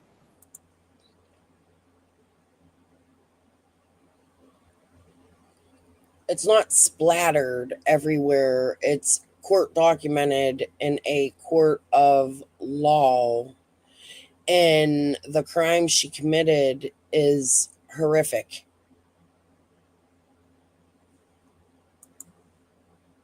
Half of her life. Her younger brother was with us the majority of his life. We are blessed to have her in our lives. Because she was in our lives full time, we were able to see a Leilani that has not been depicted over the last 2 years. Leilani was happy, full of life, still is. Unfortunately, she's not able to show it right now. She has the biggest, beautiful smile. She's beautiful inside and out. We watched her protect her younger brother. Gosh, she protected Paul like there's no tomorrow. She would protect him against others, whatever that took. She helped him with school. She was happy to help interpret him when needed. He had speech difficulties, and sometimes was difficult to understand, but being just a little better than a year apart, she could sometimes understand, and she had better language skills than he did. Now,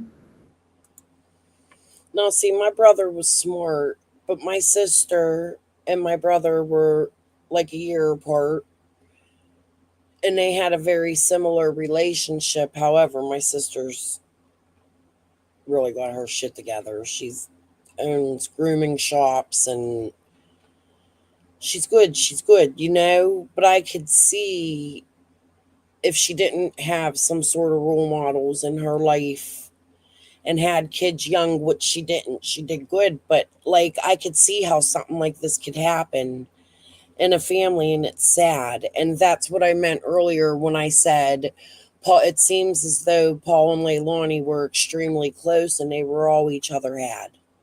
And I do, like, I'm not sitting here trying to trash this aunt, like, but I just think that she should have chosen her words better and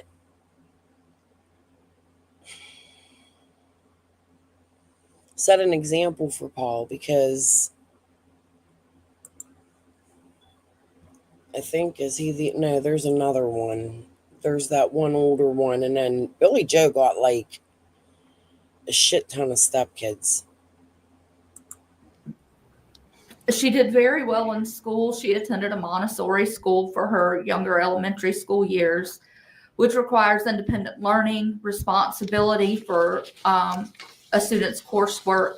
It requires the ability to make decisions about how one completes their weekly assigned work. Her progress was similar to that of her classmates. Her teachers rarely had concerns with her academic abilities.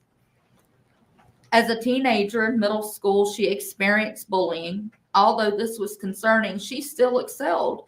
She was proud to be successful in school and took ownership of her responsibilities as a student. Does all of this mean?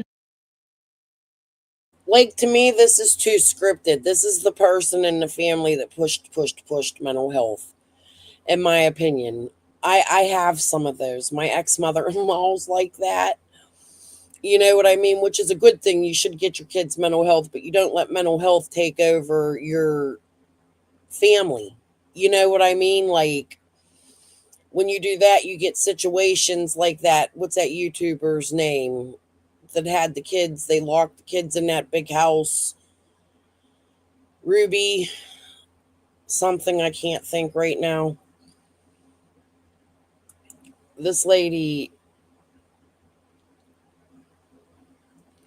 she just reminds me of someone. That she was a perfect student? Absolutely not. Karen. Does it mean that she didn't make mistakes as a young adult, as a teenager, as a child? No, it does not. We all do. We've all gone through that. We know what it's like to be a child. We know what it's like to make mistakes. We do it as adults all the way up until the time we pass away. She was independent. She did her chores without being directed to. She was responsible. She eagerly fixed dinner if her mom worked late, and I did experience that, so it's not hearsay. She could follow directions, both written and oral, if needed to prepare a meal. She was a good cook, and she loved it. I've watched her and my sister come together and have the best time doing so. They'd laugh, be silly, and have fun. The end product was a great meal. It was never a chore or work for her. She was always eager and sometimes sheepish or reserved to learn new things. She loved to help others. My mom, her grandmother, always needed help around the house. She would go help her often, several days a week. Listen, I watched some news clips of Billy Joe's mom and I showed you guys them. I like Billy Joe's mom. She seems real southern. I could see Leilani being close with Billy's mom. I could see Billy being close with her mom, but her mom was also fuck up. Like I said, it's generational. And if you've done your research, like I can't get out here and tell you everything. I'm not going to come dox them and shit. But I could tell you based on my research, what I discovered. Her mom kind of reminds me of Dolly Parton a little bit, maybe. Okay, never mind. Trying to be nice.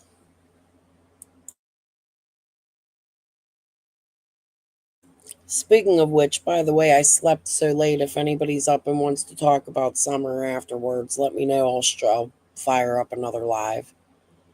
Okay. There was a 40 to 45-minute drive one way, but that didn't matter to her. Sometimes my mom gave her gas money, but not always. Leilani would go regardless. She loves her Mima. The grandsons, however, they're just too busy. They had their own lives.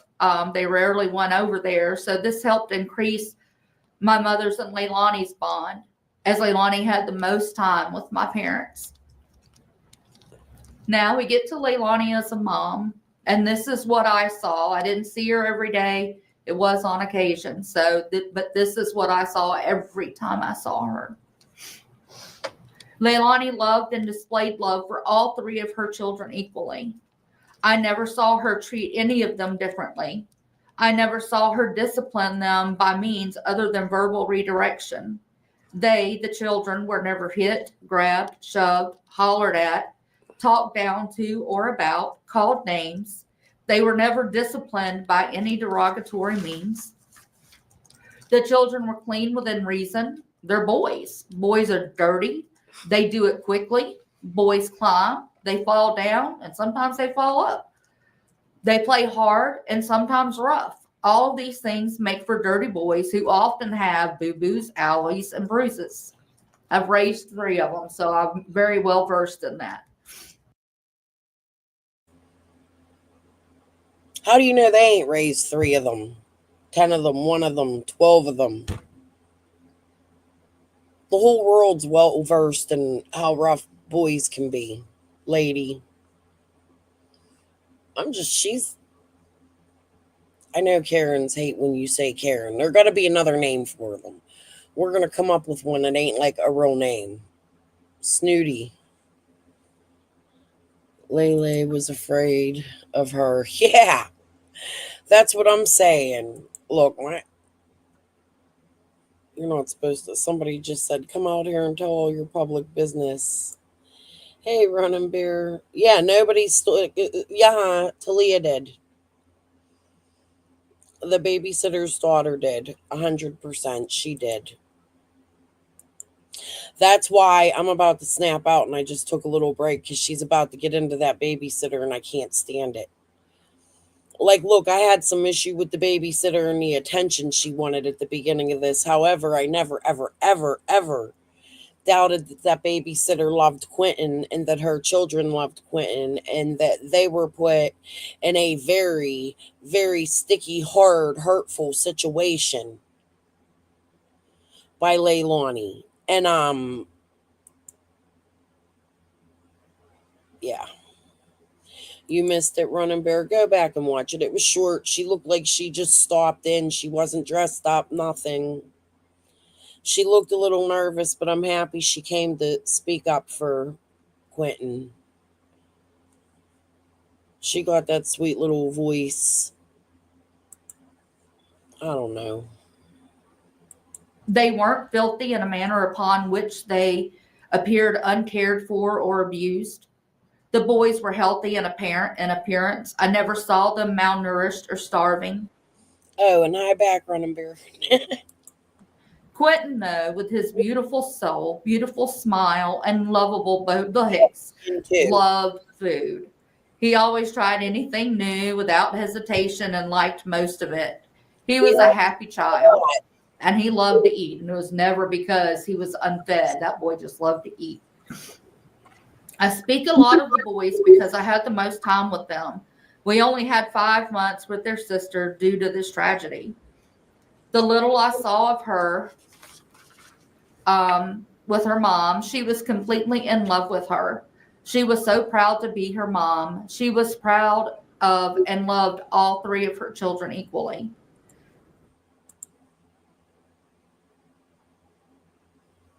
Then why is one not here?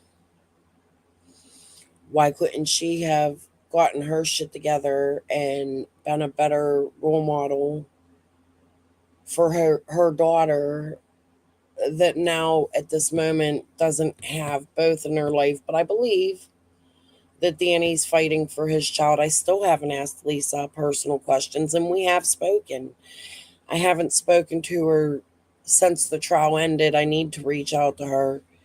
You guys know I explained the Facebook situation, but it was so great to hear her voice. And that little girl, that's what I mean. Like, there got to be a point of responsibility. You have to put your foot down and say, hey, what Leilani did was wrong. Be real with the people. You're like that mean nun school principal teacher with the ruler that's smacking people's freaking hands, in my opinion. She never treated any of them differently, even when they had extra challenges. The oldest definitely had extra challenges and could be a little difficult to take care of sometimes. Of course, she had experience with that too, because so does Paul.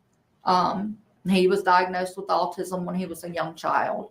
So we had lots of challenges there.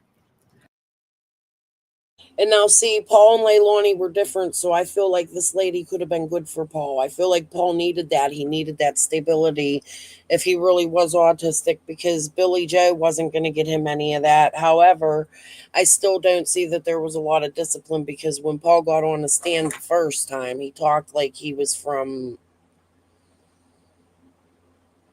Clown Ghetto. I don't know. I'm trying to be nice. I wasn't supposed to do that. There's a lot of conversation. Sorry.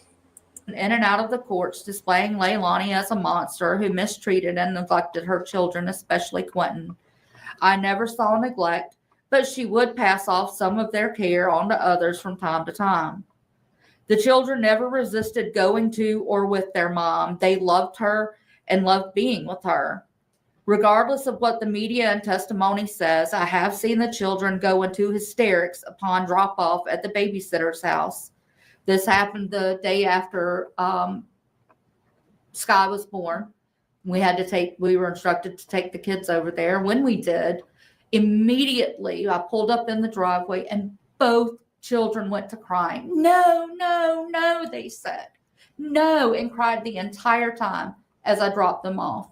It broke my heart. Literally broke my heart.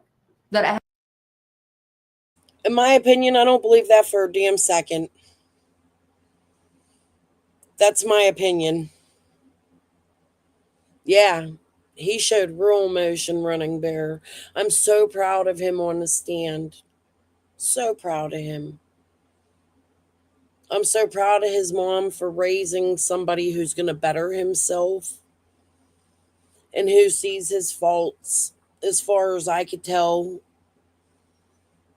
somebody who's working at becoming something in life.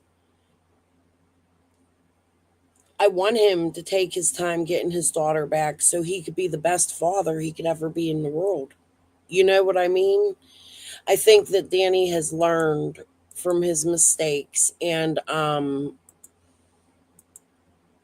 public perception of him, I think he deserves a second chance, and I think people need to stop. And I'm very sad for his mom, because after trial, like, his mom don't know a whole lot about the YouTube world and social media, you know? She stayed quiet and stayed off of things, and she's trying to learn. She loves my channel. She's like, oh, your channel, you know? She made me feel so good when I spoke to her for the first time. And she's trying, but it's hard. She doesn't want to come over here because there's so much hate for Danny. Like, people go into his videos and leaving nasty comments, and she doesn't get it because Leilani was found guilty and she knows all these things, and she straightened some things up for me. She did meet Quinton, and Quinton did stay at her house. There was a time that Leilani had come to her house for court or for probation or something. I have to look at the messages. And that she had brought Quinton when Leilani wasn't supposed to have Quinton, let alone leave state lines. Did y'all know that? Billy Joe? Okay. But anyways, we're going to shut up because that's probably something I shouldn't talk about. I hope she doesn't get mad at me. But yes, there are things people don't know. And their family got to know Quinton, and they loved Quinton. And Danny loved Quinton, and you can see it in Danny, the way he's holding them on Easter. And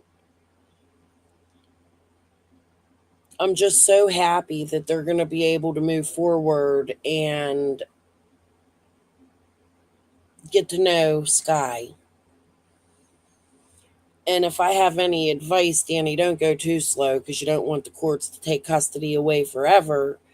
However, take your time, do it right, and work on you, honey, because you deserve it. You're young, you still got time, but life is quick. So don't go too slow. But you got this. I'm so proud of you. I don't even know you, and I'm proud of you.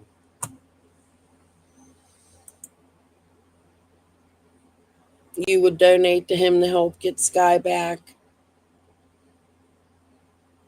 I wouldn't run no fundraiser or anything, but if he needs that, like, let me know. He can run it.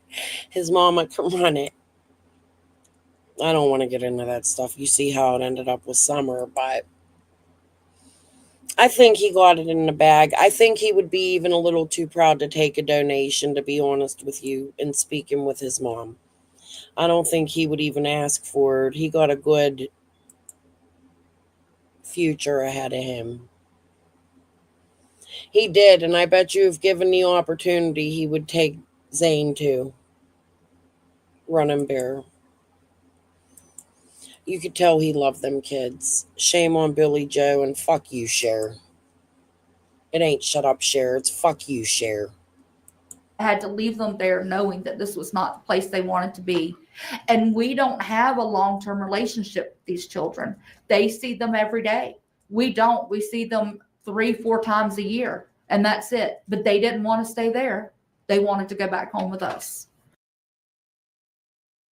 So you've been quitting maybe 3-4 times in your life? He didn't even fucking know you? Bullshit, lady. You should have been there. This is what I was saying earlier. This is what pisses me off. Because if that's the case, and you knew what was going on and Billy Joe had custody of them children, then you are just as at fault too. Fucking damn. 2x4 out your ass, in my opinion. The last time I saw Quinton,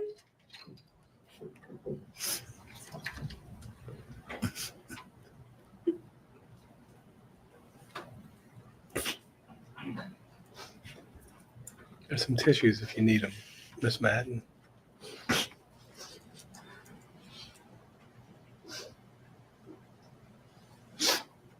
the last time was as Miss Carter's daughter. I don't remember which one it was when I dropped them off. She was taking Quinton into the house. He was the last one to go in, and he was just looking at me crying with his hands out, wanting not to go, to come back with us. That is the biggest heartbreak I will live with the rest of my life.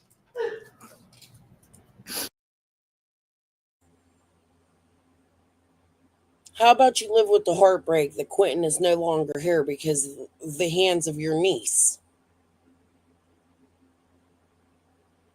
Instead of acting like and accusing the babysitter and her children of abusing them children when we know damn well that is not the case.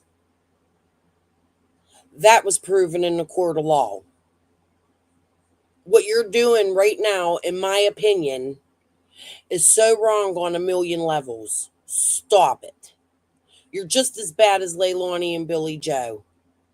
Take responsibility. It's okay to love your niece. It's okay to understand that you raised her, but my God. Hocus fucking pocus. See, at first I thought the grandma had him, but discovered she didn't. Wow. Because he knows his mom would abuse him. Right. Running bear. Like, I don't get it. I didn't comment much on a friend. I appreciate the friend coming forward and sticking up for Leilani and being a good friend. She did her due diligence, whatever. She also resumed responsibility for Leilani and Leilani's addiction and things like that. You don't hear that at all from this lady. She's just blaming the babysitter, blaming Danny. She's just as bad as the fucking rest of them. That's never going to change things in life. Assume responsibility and get yourself some fucking mental health. In my opinion.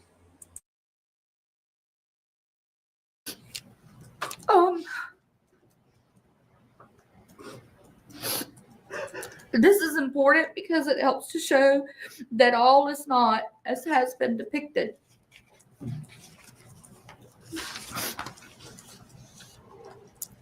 All of this may seem that I'm biased or expressing or portraying Leilani as a completely different person than she is perceived to be. I'm not biased. I will tell you when you're doing wrong. Ask my sister. We have fought battle after battle after battle over the years over Leilani and Paul. Probably part of the problem.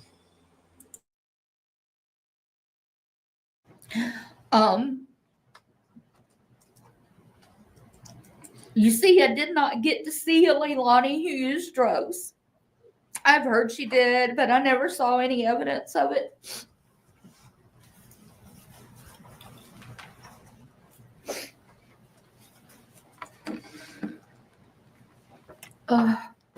My experiences of time with Leilani only showed the Leilani I knew from the time she was a baby, as a toddler, as a child, as a preteen, as a teen, as my daughter, and as a mom. None of which was abnormal. It was all the normal things you would have growing up in life.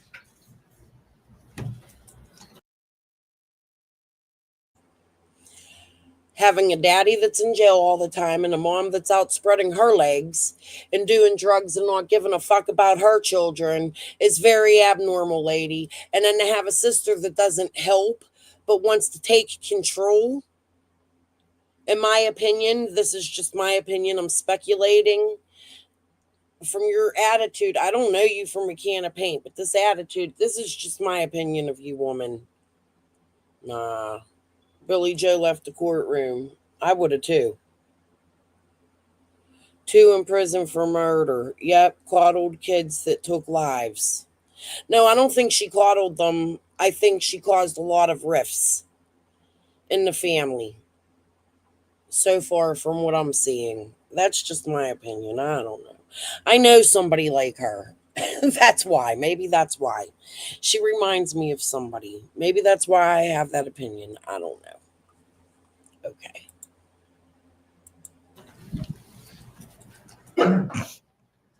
I've already described these experiences, and they did not ever show a Leilani who was unworthy or a drug user. When Leilani moved in with her mom, my love for her never changed. I still saw her as my daughter. Sadly, for me, I chose to simply be an aunt. I chose to let my sister and her mom, chose to let my sister be her mom, not by blood, but by love, care, support, bond, and everything a mom is supposed to be.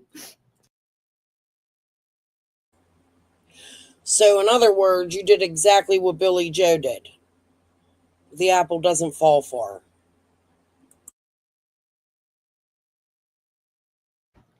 I knew I had to do this, otherwise Leilani would not get to truly form that bond that she and my sister needed, wanted, and were blessed to form. This was the kind of bond, a beautiful bond, that I saw with Leilani and her own children. I do wish, though, that I had maintained a better bond with her that showed her how much I loved her, because I do. Fast forward to October 5th, 2022. I'm sorry, running. This date and the events and news to follow completely cripples my heart. I searched and searched for a way to describe my feelings about the loss of our precious, loving, beautiful Quinton. After a while, I finally figured it out. I was crippled, completely crippled. Crippled with fear of what was to come, anxiety, uncertainty, lack of understanding and comprehension of how such a thing could happen in our family. After all, as they say, this is what you see in the movies. Hurt, sorrow, dismay, anger. I was and am angry at the fact that drugs caused the tragedy to happen in our family. Drugs took Quinton and Leilani from us. Quinton will forever be in my heart, my thoughts, and loved by me, but his life, his body, his love will never be seen or fulfilled due to the influence of drugs. As for Leilani, her life will never be the same. Angry that even though Leilani and Danny were both present in the room with Quinton and the other two children, only Leilani was charged and convicted with the murder of our precious little Quinton. Angry that there's no evidence. That's the vibe I get too. Evidence provided by the prosecution or otherwise presented during the trial that 100% proves that she was the one who murdered and disposed of Quinton's body. Angry that they both, Leilani and Danny, provided a setting that was dangerous for the children. They both used drugs. They both were under the influence on October 4th and 5th. Both parents, whom had altered abilities to provide proper care for these three children. Drugs led to two parents with altered abilities to function with clear and responsible behavior, rational decision making.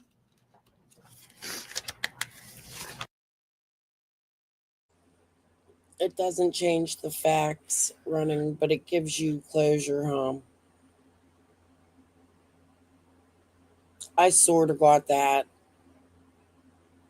And I feel like I needed that from my dad, and I sort of got that. Although I didn't know for 3 months that my father had passed away. Nobody had told me he was in Arizona, and he was in Mexico. He ended up in an Arizona hospital somehow because he had land in Yuma, and he passed away, and his best friend looked for me and my sister, but he has Alzheimer's, so he had a really rough time finding us, and because of it, taxes took land, and he was living in 2 places and was into all kinds of illegal shit, and it's crazy. Like, we can't even get his ashes or anything, which is fine. But I spoke to him right before he passed away, and he told me he wasn't feeling good. And a little bit of what happened, what caused him to be ill. And he sort of apologized to me in his Martin Stanley way. And I took that, knowing my dad, as an apology from him. And it is a closure, but it doesn't it doesn't take away the pain. So hugs to you. I think I can sort of relate, even though I don't know what your abuse was. So I know that feeling. Okay. Right. That's how I feel too. My dad had brain injuries from accidents, like he was off his fucking rocker for real. And I can say it. I could even laugh at it. Like I could picture my dad in the corner of a yard with a hanger and a tin roof fucking hat on some days. I still loved him. Drugs did that. Okay. That caused the death and loss of our Quinton.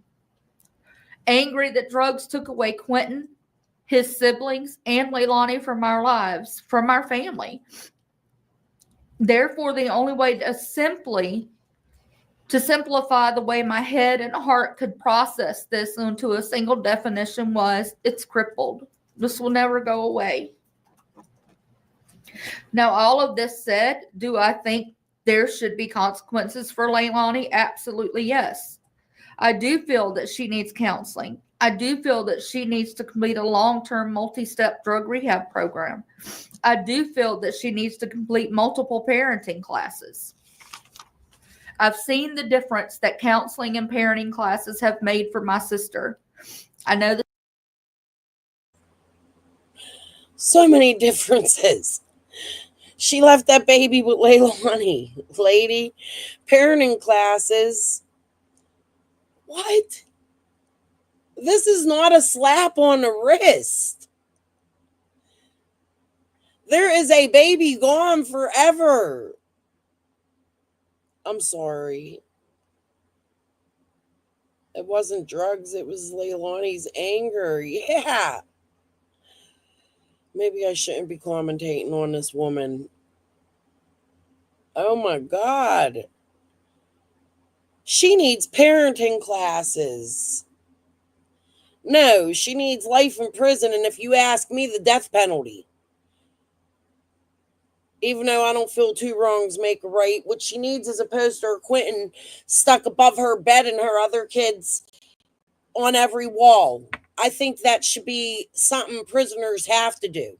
They have to look at what they created and what they did every day when they kill their babies. That's my opinion. Fucking slap on the wrist. She needs parenting. What?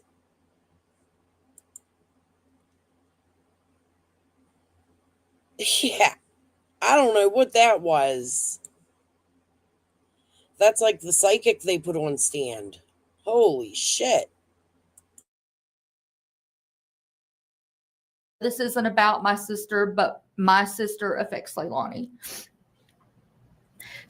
My sister, is definitely a better person, a better judge of character, and decision maker. I struggle to say jail time for Leilani because my heart struggles.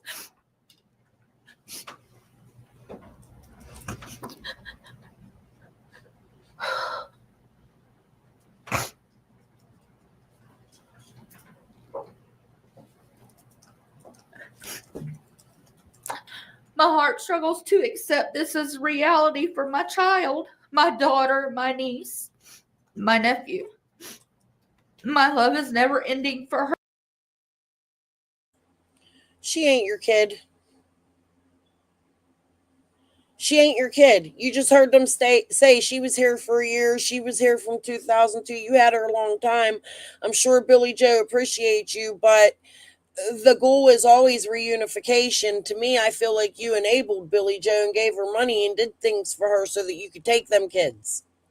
That's how I'm feeling about you, woman. That's just my opinion with your... I can't be nice.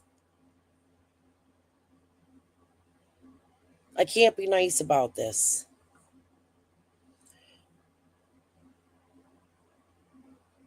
Assume responsibility for your family's fuck up. Billy Joe did.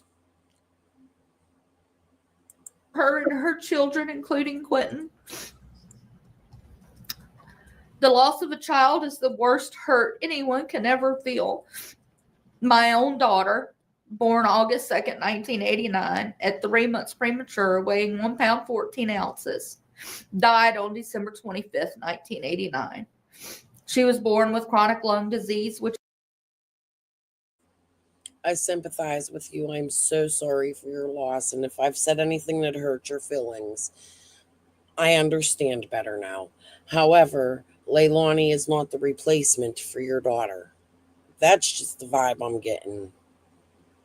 And not assuming responsibility is not helping any situation, and it's definitely not helping your sister. It's enabling it.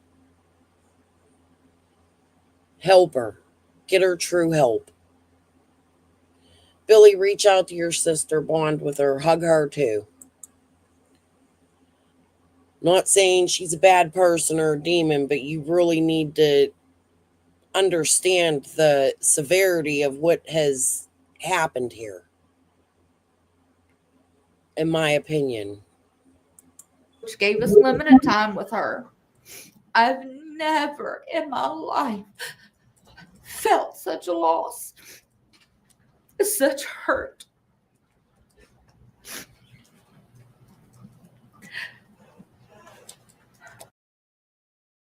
And I say that as a mother who has lost a child, and as a mother who raises a child. You're saying chronic lung disease. My son's had 2 heart transplants. So I say that with an understanding of having a sick child and the loss of a child. Like, I really don't mean to be cruel because it seems that way, but I could just see the manipulation and a lot of enabling to take over a situation. That's just the vibe I'm getting. It's speculation, but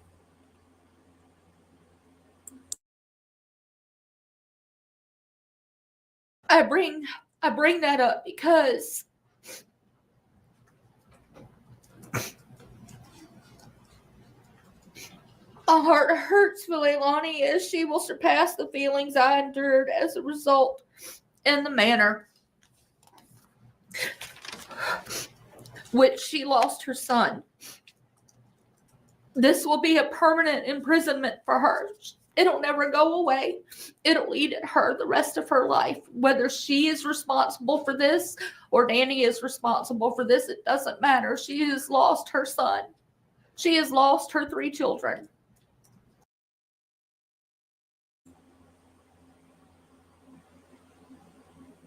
there it is. The court of law stated Leilani, put your tongue in your mouth, is responsible for this. Not Danny. Take responsibility. Get out of your sister's life. Actually, don't go hug her, Billy Joe. Girl, I want to see you thrive. I want to see you get sober, and I want to see you do better in life and be there for Paul. If you need a true friend, I'll be your friend. Reach out to me anytime. Don't hug this woman. Fuck her, in my opinion. No matter if the other 2 are alive or not, she has lost them. And she will never be able to get over that ever. This will torture her for the rest of her life. As a Christian, I have to forgive her, and I wholeheartedly do. It is not because I'm a Christian, it's because I do. She's one of them. Prayer Garden. Right. Running Bear. This is unbelievable. She's probably one of them that talks in, what do they call talking in tongues? Blah, blah, blah. I'm sorry if I'm offending anybody. That's the Christian shit. I can't. I'm sorry. It's as bad as tarot reading to me. Listen, God ain't never jumped in my body and made me jump all over the place and pass out and eyes rolling in the back of my fucking head. Nope. Does that mean I can forget? Absolutely not. Does it mean it won't hurt? No. Does that mean it changes the situation and the blame? Absolutely not. I do blame her and Danny. Only the two of them know what happened that night. The horror that resulted lies on both of them. One is just as guilty as the other, and both should suffer the consequences. The Leilani that I described in here, the Leilani that I know, is not the Leilani that would take the life of her son, that would do this horrible thing.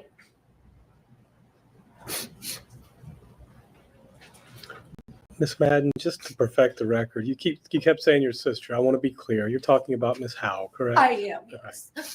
And you understand the judge is bound by only 2 sentences, okay? It can only be life without parole or life with parole. And to be clear on that as well, you're asking the court to impose a life with parole sentence, correct? Yeah, I get it now, because Billy Running Bear is sort of out in the open and looking for attention and help and friends. And in my opinion, I'm just speculating, you know what I mean? She let Cher take advantage of her in so many ways. But yeah, I could see. Holy shit, woman. Parole would be great, but it would also be good if these other things that I mentioned, the counseling, that I know it's not required. I know, but I'm going to say it anyway. Say it. It would be great if these things could happen, because that will help her. It will help to make her a better person. It will help to take this out of her life. I know prison is coming. That doesn't mean. Lady, they do that in prison anyway. And you hear, like, wasn't she on suicide watching shit? Like, they're going to do that. You think they don't fucking know that and they don't give them all of that? And do you think they didn't do that for trial and give her an IQ test and try to figure out what the fuck is wrong with her? That's what they do, woman. Better than you do. Like, I'm angry at this lady. Floored a little bit. That there's not access to these things. And without these things, it's the likelihood of it changing is limited. That's all the questions I have. Miss Madden, Mr. Dean might have some questions for you, okay? Hey, Mr. Bean.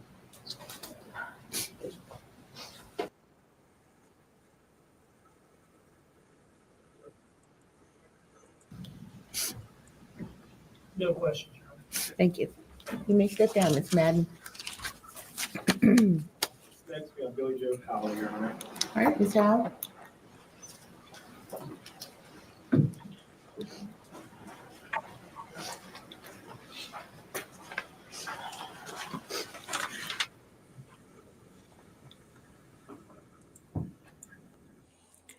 That would be the family member that I never talked to. I'm sorry, guys. I want to calm down before Billy Joe gets on the stand, because I actually do feel for Billy Joe. Like, I'm glad she took responsibility, but she has to, in my opinion, take it a step further. She needs to go get a lot of therapy and stay away from people like Cher. I think she got good friends in her life and she got a good job, and I don't think she should quit it. I think she should move forward and maybe take Paul with her and get her shit together. Go see her older son, who also, Danny didn't want to look at the truth of what's going on. Billy Joe was very demanding, and I can see it. I feel bad for her. My heart hurts for her. That's honest. Please stand here, raise your right hand. The information you shall give the court on the issue pending shall be the truth, the whole truth, and nothing but the truth, so help you God? Yes.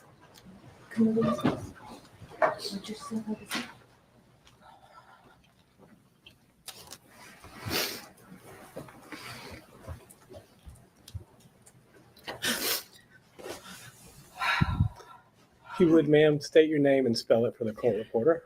Billy Joe Howell. It's Billy, Billie, Joe, J-O, Howell, Howell. And you are Ms. Simon's mother, correct? Yes. And you understand what we're here for today, correct? Yes, sir, I do. And I've asked you to come forward and if you wanted to make a statement on Leilani's behalf, did I not? Yes, sir. Okay. And you understand the court is the only sentence in the state of Georgia on a murder conviction is either life with or life without parole. You understand that, correct? Yes, sir. Okay. But you still having a chance to address the court and say what's on your mind. Would you like to do that? Yes, sir. Okay. And you can either speak naturally or I can ask you questions or you can read from a prepared statement if you'd like to, Ms. Howell. Which do you prefer? Not trying to put you on the spot, but you were unsure before. I am still unsure. Okay. I know drugs has taken and had a huge impact on our entire lives. Even as Leilani's childhood, I failed her as a mom. I allowed addiction to take over my life at a young age. And you and your brother were just babies. And you lived with my sister. And I made sure you were okay. And through those times, it was still really hard on you because you wanted your mom. Just like I know they're going to want their mom.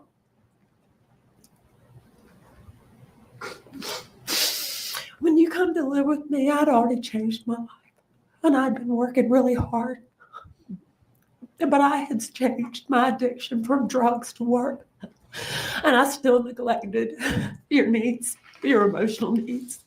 I still wasn't there for you to be your mom.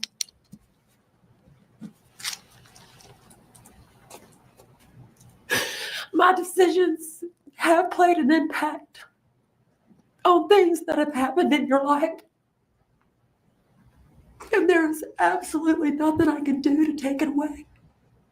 But I'm working every day, Leilani, every day between counseling and parenting classes and taking other classes because I want to be better. Because I have to believe that it's still not too late and that we still have a chance, regardless of what it looks like. Quentin and the other children changed my life even more. And I was so afraid for you that I never let you fail. I always just scooped right in and fixed everything, which wasn't good for you. It didn't allow you to grow and to be able to make good decisions for yourself. I do take accountability today. Because I should have been a better mom and a better grandma. I should have seen something.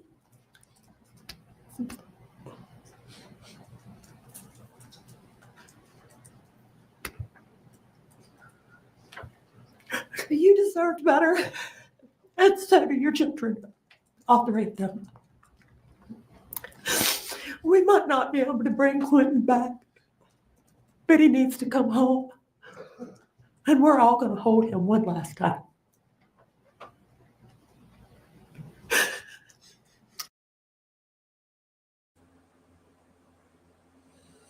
I couldn't imagine Billy Joe's pain. I did watch the argument about Quentin's remains. I don't know. I guess it was after this. I don't know if it's on this. That's rough. And I said it when the trial was going on that Bubba's going to get the chance to get those remains first. And he deserves that, even if he was a shitty ass father. He should know that by having to bury that baby for abandoning him, in my opinion. But y'all should be there when it happens and come together as a family. And that's just my opinion. That would be my advice. Don't make it a struggle. It didn't have to come out in court today. When law enforcement's ready to give those remains, they will, and it will be to the right people. It shouldn't have been fought about in court. You should allow people to love Quinton now, because he deserves it, and he deserved it when he was here. I don't know. Just the way I think. I just want to make it better, Leilani, and I don't know how. All I can do is be here for you and answer every phone call. Talk to you and be there. Listen, really listen. I'm really listening. I love you, and we're going to get through it because I raised you to know that I love you unconditionally. And today I do not put conditions on that because I love you. I love you. I love you, Leilani. Let me ask some questions. Did you ever see, we heard a lot of this during the trial. Was there ever any of this favoritism towards Zane or Sky, or Quinton was the outcast? No, sir. Never. Okay. And did you ever see Leilani maltreat or withhold food from Quinton? Never. Okay. And you understand the sentence is what Yes, can be life without or life with. And do you think that Leilani is so far gone she should get a life without parole sentence? No, I don't. Because I wasn't so far gone. I'm not. And I refuse to let somebody make me believe that I am. I may be too late for a lot of things, but I'm here today. I'm here. So you're asking the court. Listen, maybe it's just my own life experience. When my mom went through with what my brother did, and when reality grasped her, and it wasn't a baby, it was a step cousin drug dealer. You know what I mean? But I watched my mom struggle with that pain. So maybe that's why I can understand where Billy Joe's pain comes from. In my opinion, may differ from others. But my heart hurts for her, and I believe that these are her feelings. I'm happy to hear she's working through things and going and getting counseling, and I'm happy she took responsibility. It's her job to stick up for her children. Could you imagine not sticking up for yours? I couldn't. But you still have to assume responsibility, you know what I mean? And she did that. However, Billy Joe, I think most of the world doesn't think that Leilani deserves parole. Just got to get used to life behind bars. Like, hopefully she does better, and because she's young, she has a chance behind prison bars to do the schooling and get some smarts and maybe help others in there and turn her shit around. Because like I said, I don't think that Leilani was not changeable. That's just based on her talking to the judge. I'm not a therapist or a counselor, but she had a lot of respect. It was a different Leilani than what we seen on the news. I feel bad for all of them. It's sad. The saddest part is Quinton's not here, though, and he's who deserves justice. Or to impose a life with parole sentence, correct? Yes. Okay. Anything else you want to say before Mr. Dean asks you some questions?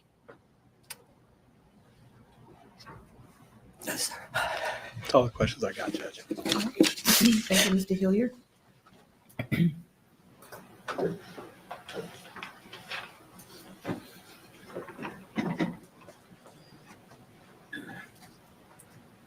You're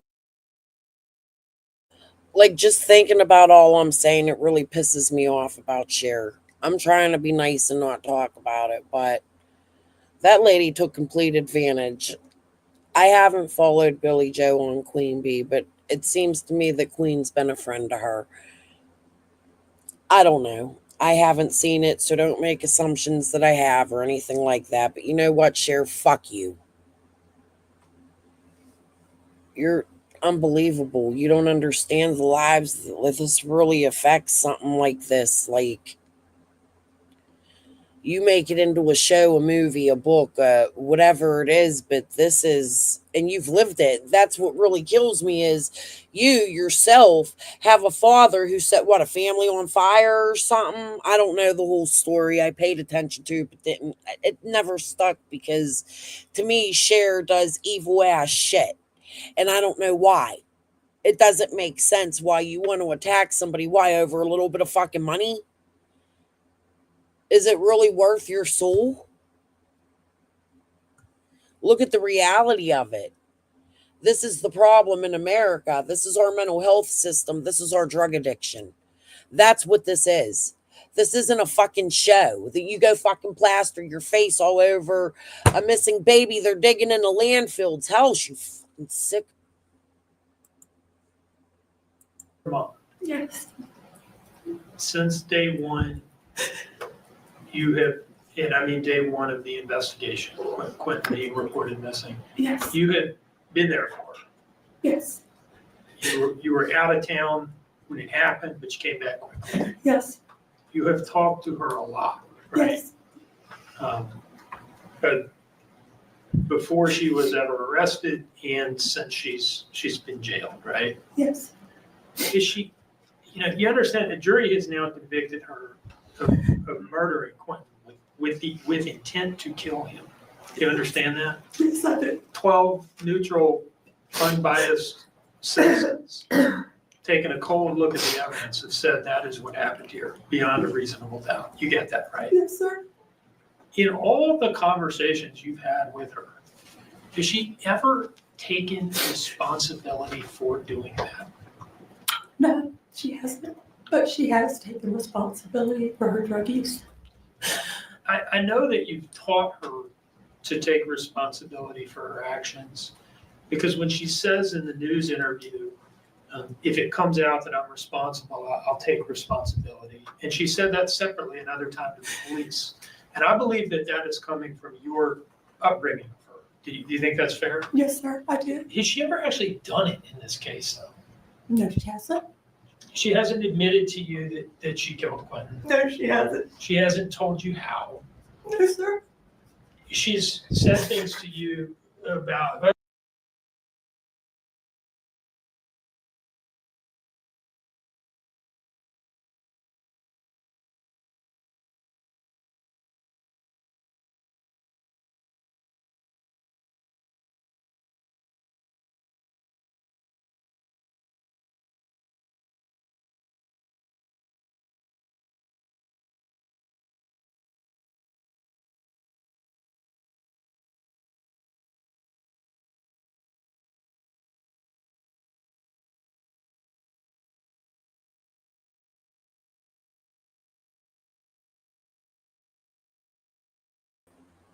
Damn it.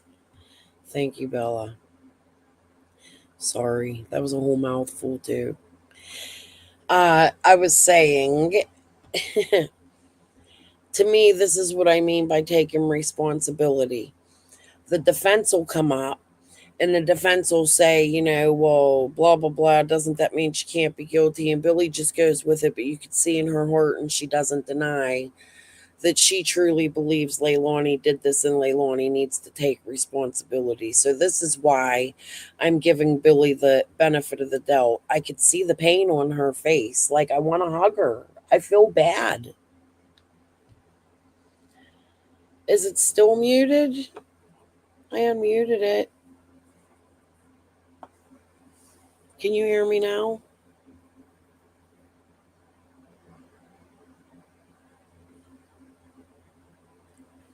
Uh-oh.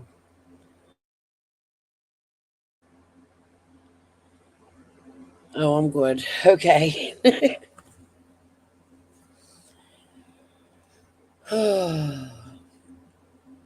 My heart breaks for Billy. It really does. Yeah, he's alive, little Dev. From what I can tell, he's a piece of shit. I'm not going to go out and bang his name and shit because he's a gangbanger, in my opinion. So they're down in Florida, in my neck of Florida. So we're not going to go there. I have family. Okay, that's just my opinion. He should be there. Well, I just don't remember, and I'm not sure, and I'm trying to piece it together and things like that, right? Yes, sir. Do you understand that the evidence has just not been consistent with that kind of claim? Do you understand that? Yes, sir. That, evidence shows that she made this very calculated drive to the dumpsters, scattered rice cereal in her car, drafted a text message to Danny about what she was supposedly doing on that trip, getting Oragel, told a bunch of lies about it to the police, right? Yes, sir. I watched the trial. And none of that is consistent with her just not knowing what happened. Would you agree with that? Yes. Okay. But even still, To be honest with you, I don't even think Leilani's Hawaiian. She looks Hawaiian, but looking at her father, maybe they are. I don't know. They look a little bit of Cubano to me. Okay. despite all the conversations you've had, despite you being her mother, the person that she had to confide in, she hasn't even taken responsibility privately in confidence to you. No, she hasn't. Is that frustrating to you? Yes, it is. Do you wish she would just come out and admit to you as her mother? What she did? Yes. Yes, I do. One moment, please. I have no further questions, Your Honor. Thank you, Mr. Dean. Mr. Hilliard. I'm a little confused, Ms. Howell, because being convicted of something doesn't necessarily mean you did it, does it? No, Okay. it doesn't. So if you're convicted of something you didn't do and you don't admit to it, it doesn't mean you did it. I mean, just because you're convicted of it. That's correct. So being convicted of something is not the same thing as admitting something you actually did now, is it? Yes, sir. Okay. So you can be convicted of something you didn't do, right? Yes, sir. You can be acquitted of something you did do, right? Yes, sir. And there's all manner of things in between, right? Yes, sir. Okay. That's all the questions I got. I'm going to commend you for that, Billy. You didn't make excuses. You answered the questions like you should have. You did a good job. Fuck Mr. Bean. Sorry. Just saying. I know you got to stick up for him because it's your daughter's attorney, but fuck Mr. Bean. Okay. Anything further, Mr. Dean? No, Your Honor. Ms. Howell, you may step down.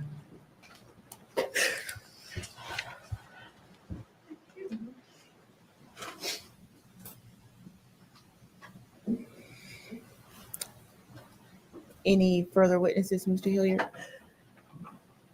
I have to give my client an opportunity to allocute if she wants to, but I think that we've already discussed it. I don't think she wants to testify, Judge, but I think that you have to make that inquiry, not me. So.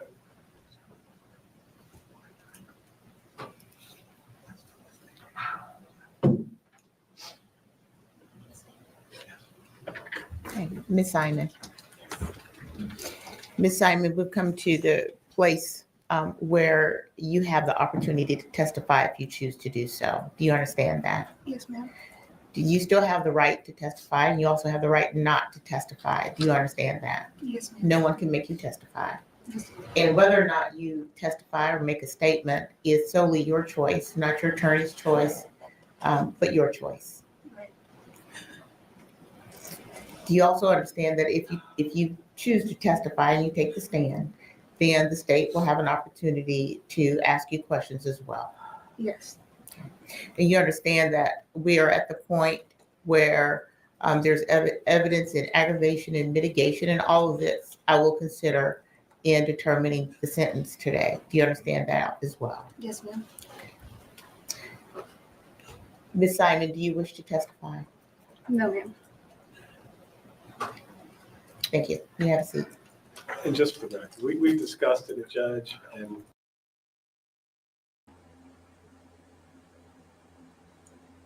No responsibility assumed. Do you know why she did that? Because her attorney plans to file appeals. He has stated it many, many times. So we're going to have to go through this again. Not a trial, but there's going to be appeals. She assumed no responsibility. Oh my goodness. See, I didn't watch that part.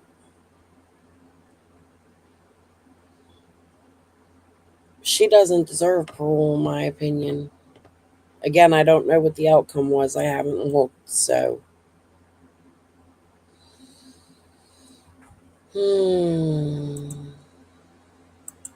several times. And if she has any questions, she knows she can ask me again at this point.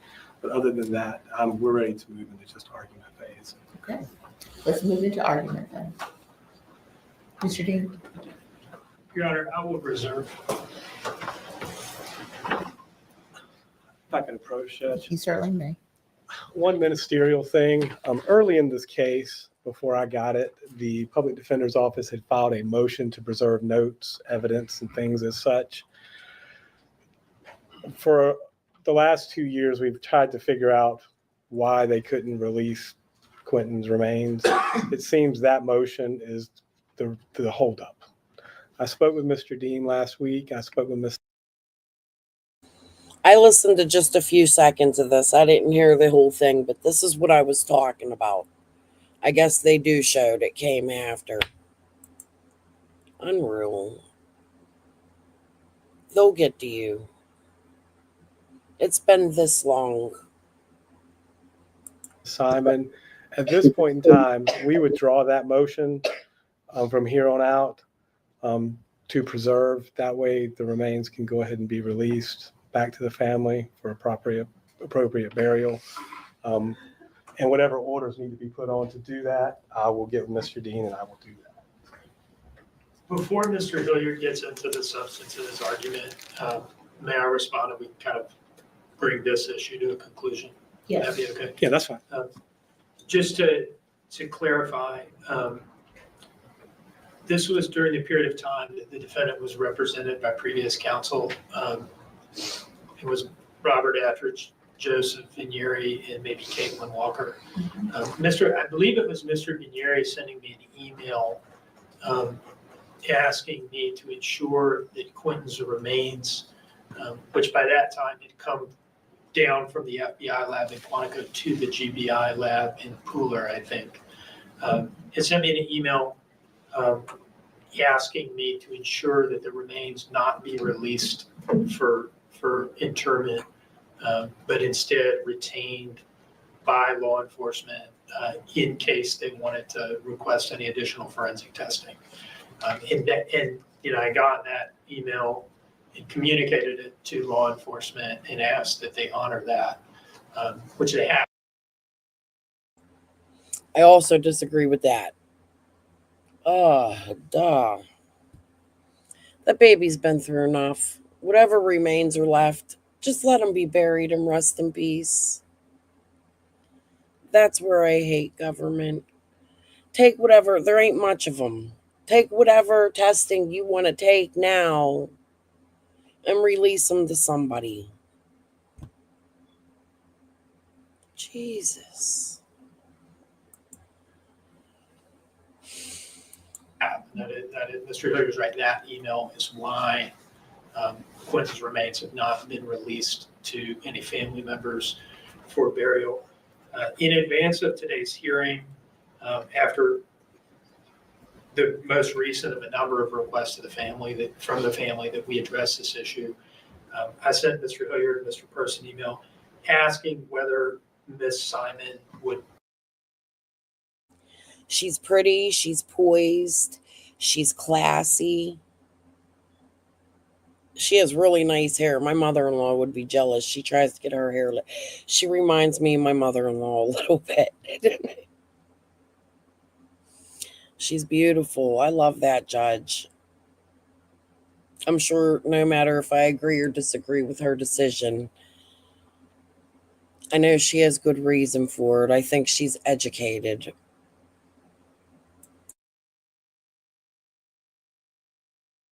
Lift what essentially functions as like a hold on Quinton's remains on the record, so that we can safely release Quinton's remains to the family for burial or cremation or whatever it is that they ultimately decide to do.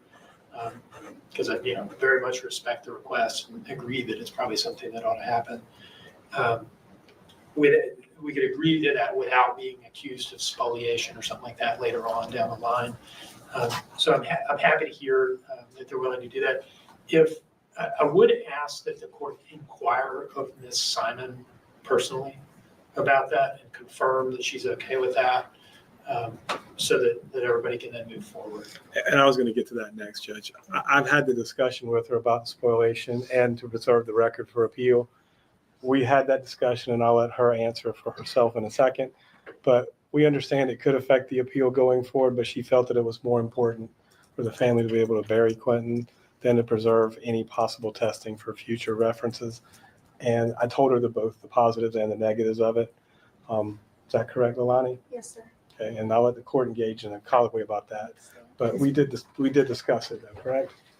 Right? Yes, we did. In deciding, you've heard the discussion that's going on right now about Quinton's remains. Yes, ma'am. And there was a hold placed on the release of the remains in case there was any further testing that needed to be done. And that request was actually made by the attorneys who originally represented you. You understand that? Yes, ma'am. Okay. The release will happen, but we want to make sure that's what you would like to do. Would you like for his remains to be released to the family? Yes. Most specifically, my brother who's here today, Paul Simon. I would like him to be the one that they're released to. Yeah, I don't know how logistically how that works. I don't know. That has more to do with probate and administration. And Billy's pissed.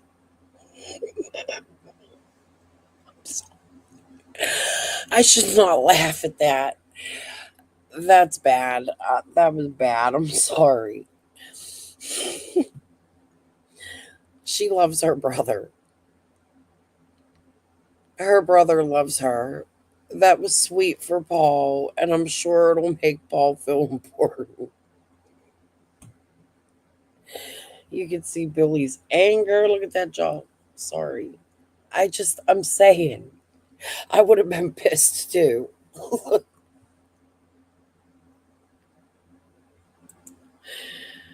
She did run and bear, and now she wants to give him the ball.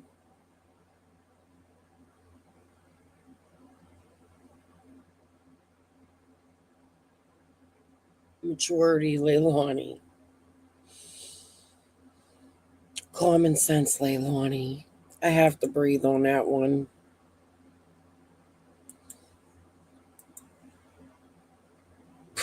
Look, you can see. Look at the lady behind her. Look how pissed. Look at the uncle. Holy shit. People can't believe she said that shit. Give him the ball. I don't know anything about that. So I think who they're ultimately released to is kind of not our lane. I think that's between like the GBI and the coroner and the police and all that. I think our only concern here is whether, as a result of the defense's requests to the state, they're going to continue to be prevented from being released to anybody at all or not. And I understand that, Mr. Dean. I understand that makes sense. So who the remains will be released to is a matter that's beyond this court. Okay. But you agree to have the remains released. Yes, Mr. Hillary spoke to me about it on Sunday when he found out about it. I waited until yesterday so I could think about it. But my son's been through I should not have paused that. I know what her next words are going to be. I should not have paused that there. It made me lose my train of thought. I was going to say something. Forget it. enough to be honored. That the court inquire of Ms. Simon who they're ultimately released to. It's kind of not our lane. I think that's between like the GBI and the coroner and the police and all that. I think our only concern here is whether, as a result of the defense's requests to the state, they're going to continue to be prevented from being released to anybody at all, or not. And I understand that, Mr. Dean. I understand that makes sense. So Maybe testing was just an excuse. Maybe the testing was just an excuse to keep them because of this shit show. Release him the Paul. You know what? Release him to Danny. He loved Quentin. Let Danny's family bury him. I'm sure they'd give him the respect he deserves. So who the remains will be released to is a matter that's beyond this court. Okay. But you agree to have. You came in late, running bear. I was saying that. I talked about Dolly. I said good for him for finishing the case all the way through. I can't believe he showed his face in the court. Whatever. Now he's on his way to Tennessee. Why, I don't know. Sebastian's up first because he just posted a video about Sebastian. I haven't watched it. I don't watch much of Dolly. I used to like Dolly. Even though he was a little rude and crude, I understand the man mentality. I could get into that. I'm not your like girl's girl. I had a lot of friends that were guys growing up. You know what I mean? But he's gone too far, in my opinion, and a lot of times, a lot of cases, I don't know what his intentions are right now. No, Paul didn't get the remains. Oh, that's what I was going to say before. I'm glad the state kept the remains at this point. I can't believe she did that to her mother. What a shit. The remains released. Yes, Mr. Hillary spoke to me about it on Sunday when he found out about it. I waited until yesterday so I could think about it. But my son's been through enough to be honored. He's been through enough. Okay. And Ms. Simon, do you have any further questions about that? No, ma'am. Okay. And I would like to, I discussed with you that there could be further testing and science could advance in the years to come. I know why there would be a downfall. I understand that there's still matter with the on the and I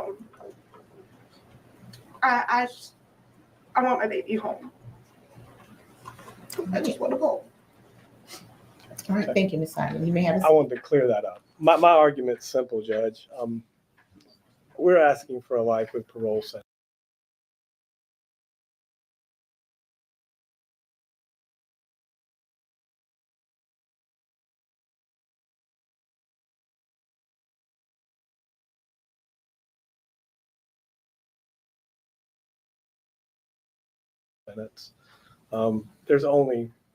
It's only life with or life without. I understand Mr. Dean gave this long list here, but at the end of the day, she's a young lady, and life in Georgia, at least, is 35 to 40 years before your first eligibility for parole with parole.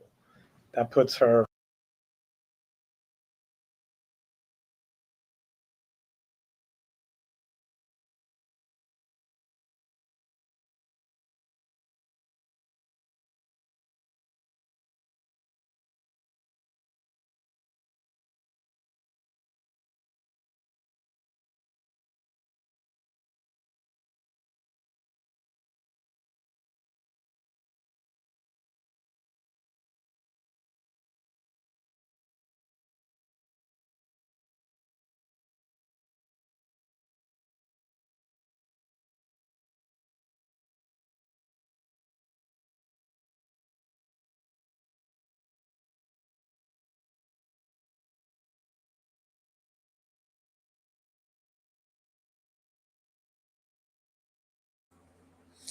Why do I do that? Thank you, Lorianne.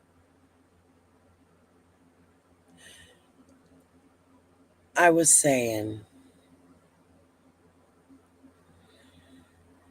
Little Dev says, I forget what I was saying.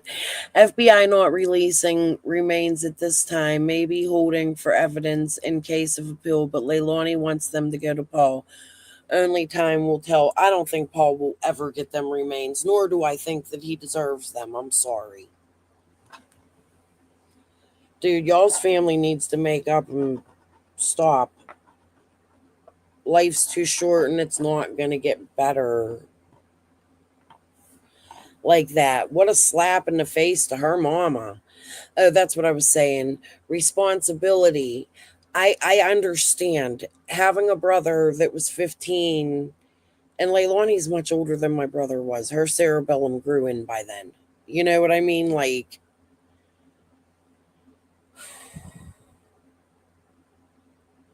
and boys develop slower than women. I mean, it's scientific facts. That's what makes us girls and boys, and that's why we're not one gender.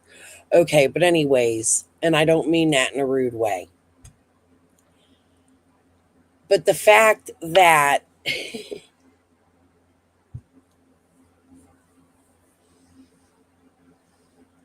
these remains,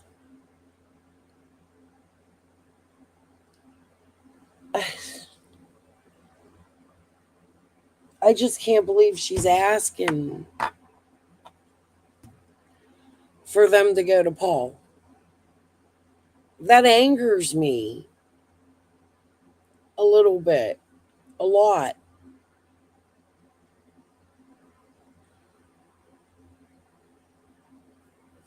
What are you confused about, Running Bear? No, Paul's not getting the remains. The judge says, I seen the end of it. The judge ends up saying that she's not going to make that decision. That's not up to her. They'll probably have to file a motion. The dad deserves the remains, but he really don't.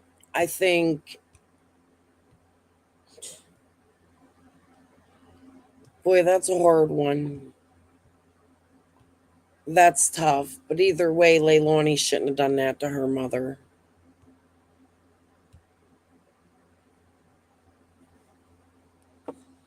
Fuck that. That's hurtful. In her late 60s, early 70s. Mid 60s to late 60s to early 70s. We understand that we're talking about the death of a 20-month-old child. But Your Honor sat through the trial, and we don't know the manner and method in which it occurred. We still don't, and that's an issue for an appeal, which will go up. The question is whether or not she's someone who should be stuck away for the rest of her life without any possibility of seeing the light of day again. And I urge to you, there's nothing about her criminal history, which is pretty. That's what I was saying. She doesn't show remorse. She doesn't deserve the. That's what I was saying when I was muted.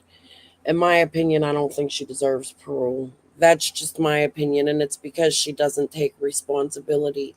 And that's where I say she's a lot like that Susan Smith. It's strange that this is all going on at the same time, in my opinion. People were saying Casey Anthony, nah. Look, I missed it. I'll have to go back later and look. I didn't know he wasn't. I thought they legitimized him, Running Bear, during this. I thought they did a DNA test. I thought that came out at trial. Yep, just like Susan Smith, Running Bear. It's odd that these two cases are running. I have a feeling this judge is going to give her parole, but I don't think she deserves it. I just don't. I get forgiveness and I get sorrow, and I just don't see that from her. Just take responsibility, Leilani. I get her mom's understanding. I do. You don't want to raise evil children. No empathy, no compassion. That's what I'm seeing. That's my opinion. I'm allowed my opinion. I'm an opinion and speculation channel. Just saying. When it comes to that Karen Oniverse, too. Bible thumping, mental health stomping. I'm better than you, Karen. She even got the haircut. Damn. Pretty much non-existent until this. There's nothing about her life which shows that she is above any redemption or rehabilitation. The people who know her best have asked the court for a life with parole sentence. So we're asking the court for that. I understand why Mr. Dean wants to do all of these fines. I get it. I understand why he wants to ask for his consecutive sentences. I get it. But to me, the ultimate question is whether it's life with or life without parole. And we think that she deserves life with parole. We think she deserves a shot at coming out again one day. Because it's not just about fashioning a sentence that punishes the crime. You have to realize that the offender is going to be serving the time as well. And while the offender is serving the time, there has to be something to maintain hope or institutional behavior. And in this particular case, I think a life with parole sentence would serve that purpose. So I understand the severity of the crime that she's been convicted of. I understand Mr. Dean's position. I don't agree with it. I don't think there's anything about this case necessarily that means that she's unredeemable or should never see the light of day again. So we're asking the court to give life with parole. We're asking the court to merge the false statements and the concealing of death. We're asking the court to not impose a fine as a life with parole sentence is what it means, life with parole. So there's no manner or method or ability to pay a fine. And I understand the reason why Mr. Dean wants to do that, but I just don't see that there's any ability to pay. So that's what we're asking, and we're leaving it with the court. Thank you, Your Honor. Thank you, Mr. Hilliard. Mr. Dean.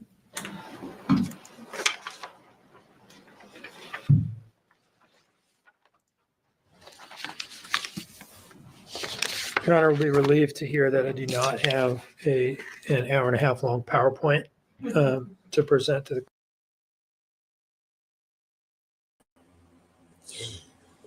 This is going to sound fucked up, but I'm really glad that her jail colors for her little thing she got to wear is ugly as fuck. Good.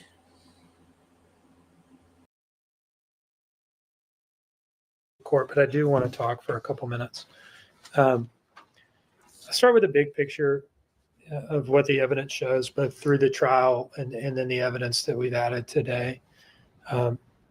Just, a few simple bullet points here. The defendant didn't like Quinton. There's credible evidence of that. Jury evidently found it credible.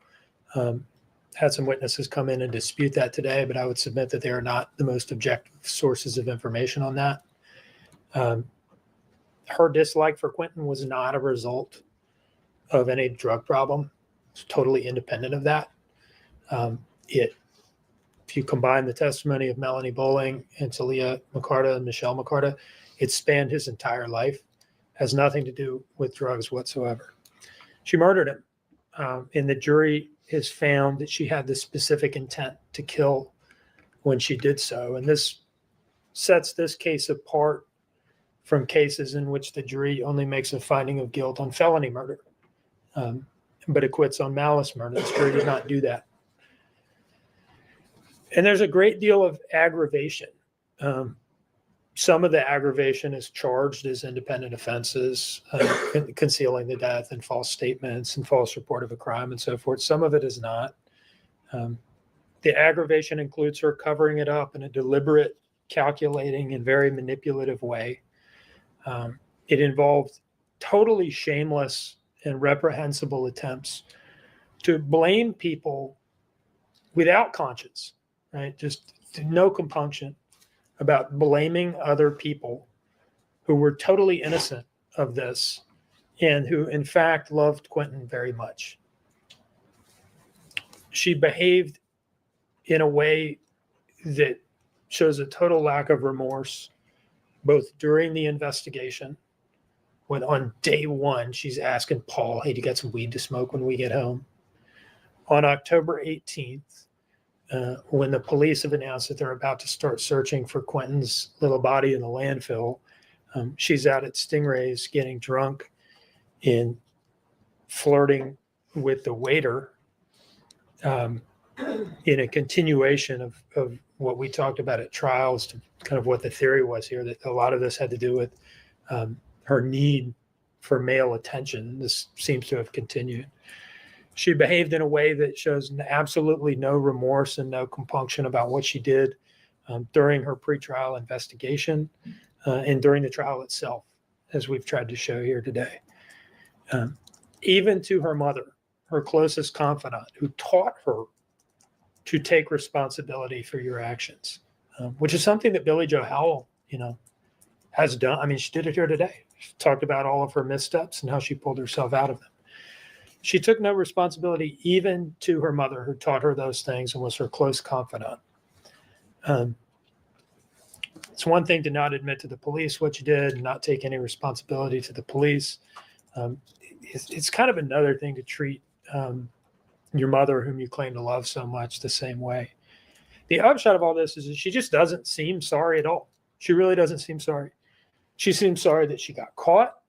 She seems sorry that she's gonna she had to stand trial.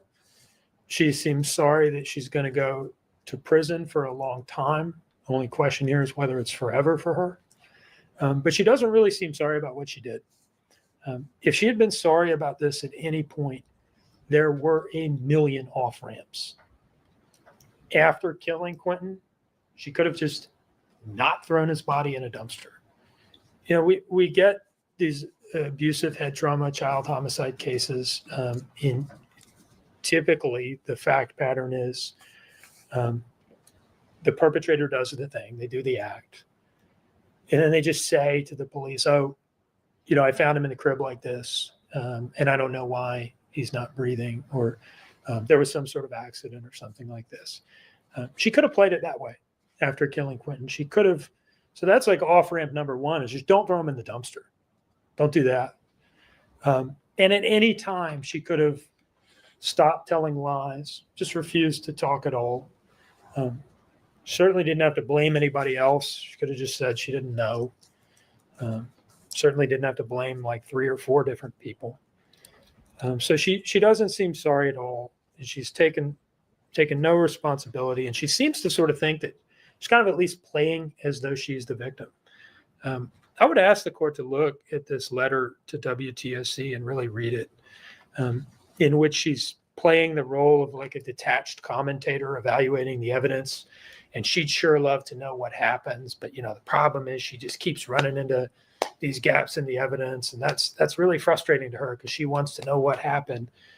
And it's just so infuriating and bizarre, because, obviously she knows what happened, because she's the one who did it. It is bizarre, it is infuriating, and it is, quite frankly, insulting to everyone's intelligence, and really makes a mockery of the process. There's been this effort to blame it on drugs and mental health issues. Mr. Hilliard is too smart and savvy and experienced to try to do that directly, because I think he knows that you don't come in and say, "Judge, it was the drugs." But some of the witnesses maybe don't have that level of experience and were willing to just say it was the drugs. The drugs did it. To medicalize it, to kind of shift responsibility from her onto her conditions or these substances. Lots of people have tough upbringings. Lots of people take drugs, but very few of them kill their own child. We're familiar with words like homicide, killing somebody else, suicide. killing yourself, fratricide, killing your brother, or biological, or your brother in arms, even infanticide. There's a word for this, the court may or may not know, filicide, killing your own child who's not an infant. A lot of people don't know that word. And the reason a lot of people don't know that word is it just doesn't happen often. It is a heinous thing to do.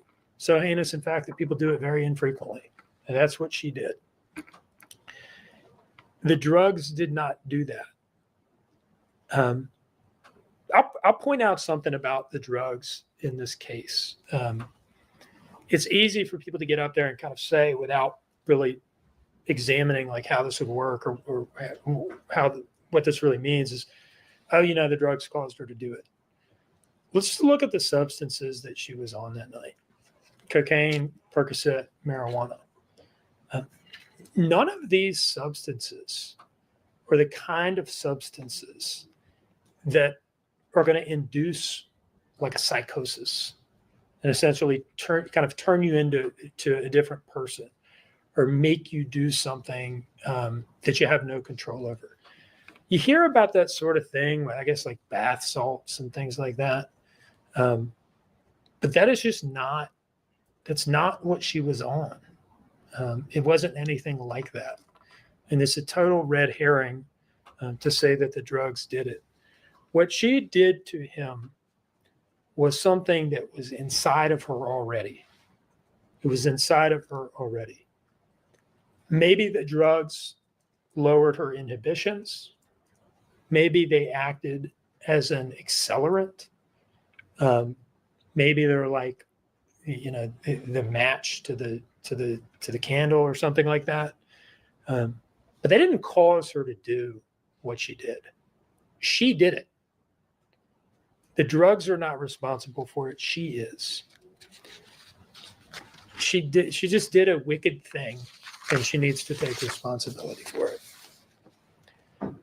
And so our recommendation is a total sentence of life without the possibility of parole, plus 65 years and a fine of $117,000. The maximum that I calculate is available under the law. I've emailed the court separately that the count by count breakdown, I won't go through that here, and the justification for the fine.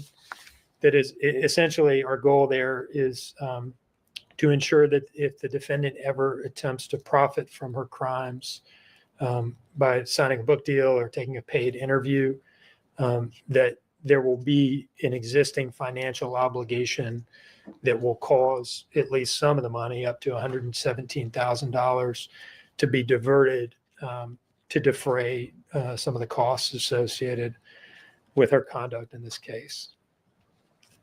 Now, that brings me to kind of the last question, which is really separate and apart from whether the court judges a fine here, is why life without parole and not life? That's really the only question, is whether the court is going to impose the additional punishment of the life sentence never being parolable. And it's a reasonable thing for the defense to say, gosh, life is a serious sentence. 30 years before you become parole eligible is a long time. And that's true. And we are here asking the court to go above that and to impose the maximum. And I'd like to kind of defend why and argue why. When we talk about sentencing, we talk about the principles of punishment. There are a number of them. We learn them in law school, and they come up in sentencing arguments. And Mr. Hilliard has gestured at some of them, rehabilitation and things like that. And I'll just kind of walk through these. One of the principles of punishment that we talk about is incapacitation, which is incapacitating the offender from committing a similar offense. Somebody is so dangerous, they just need to be locked up to keep them off the street. Now, can I say that incapacitation, the need for incapacitation, justifies the additional sentence of life without parole here? Not really. I don't think that principle of punishment is the justification, that she's so dangerous that life with the possibility of parole is not sufficient. Next, we have deterrence. both specific and general. Specific deterrence meaning the need to have a serious enough sentence that it deters her from doing something similar, and general deterrence that it deters other people in the community who might contemplate doing the same thing from doing it. I don't know that that's really in play here either. I don't think she needs life without parole versus life to not do it again. And I don't know that there's anybody out there who's contemplating killing their child who's going to go through with it if she gets life without the possibility of parole, but won't go through with it if she gets life without the possibility of parole. And then we have rehabilitation, the need for rehabilitation. I cannot say that there's no chance she could be rehabilitated, that she's totally beyond rehabilitation. I think the court could reasonably find that. I think there's a lot of evidence here that she is incorrigible. But I can't say for sure that after 30 years, she's so beyond the hope of rehabilitation that she has to stay in on that basis, that she just can't be rehabilitated. And so where we end up is at the last principle of punishment that I know of, and that is retribution. Punishment. I disagree. I think she could have been rehabilitated, but I think she's crossed the line and gone too far, and she knows that, and that she would reoffend. However, I feel if Leilani would have been rehabilitated prior to this, in the correct way, by the correct people, with the correct love, she could have been rehabilitated. It's my opinion. It's too far. You can see anger. I see anger on her face. What do you guys see? Do you see anger? I don't see remorse. I don't. She puckers her nose and her lips. It's what she did right before she mouthed that shit to Diana McCarta's daughter. That's a lie. Just going by what I see, I don't know. Because you deserve it. A harsh punishment because you deserve it by virtue of what you did and how you acted. Not dressed up as being, towards rehabilitation or towards deterrence, but just punishment as a matter of moral desert. This sometimes gets a bad rap. I've heard it described as the least morally defensible principle of punishment.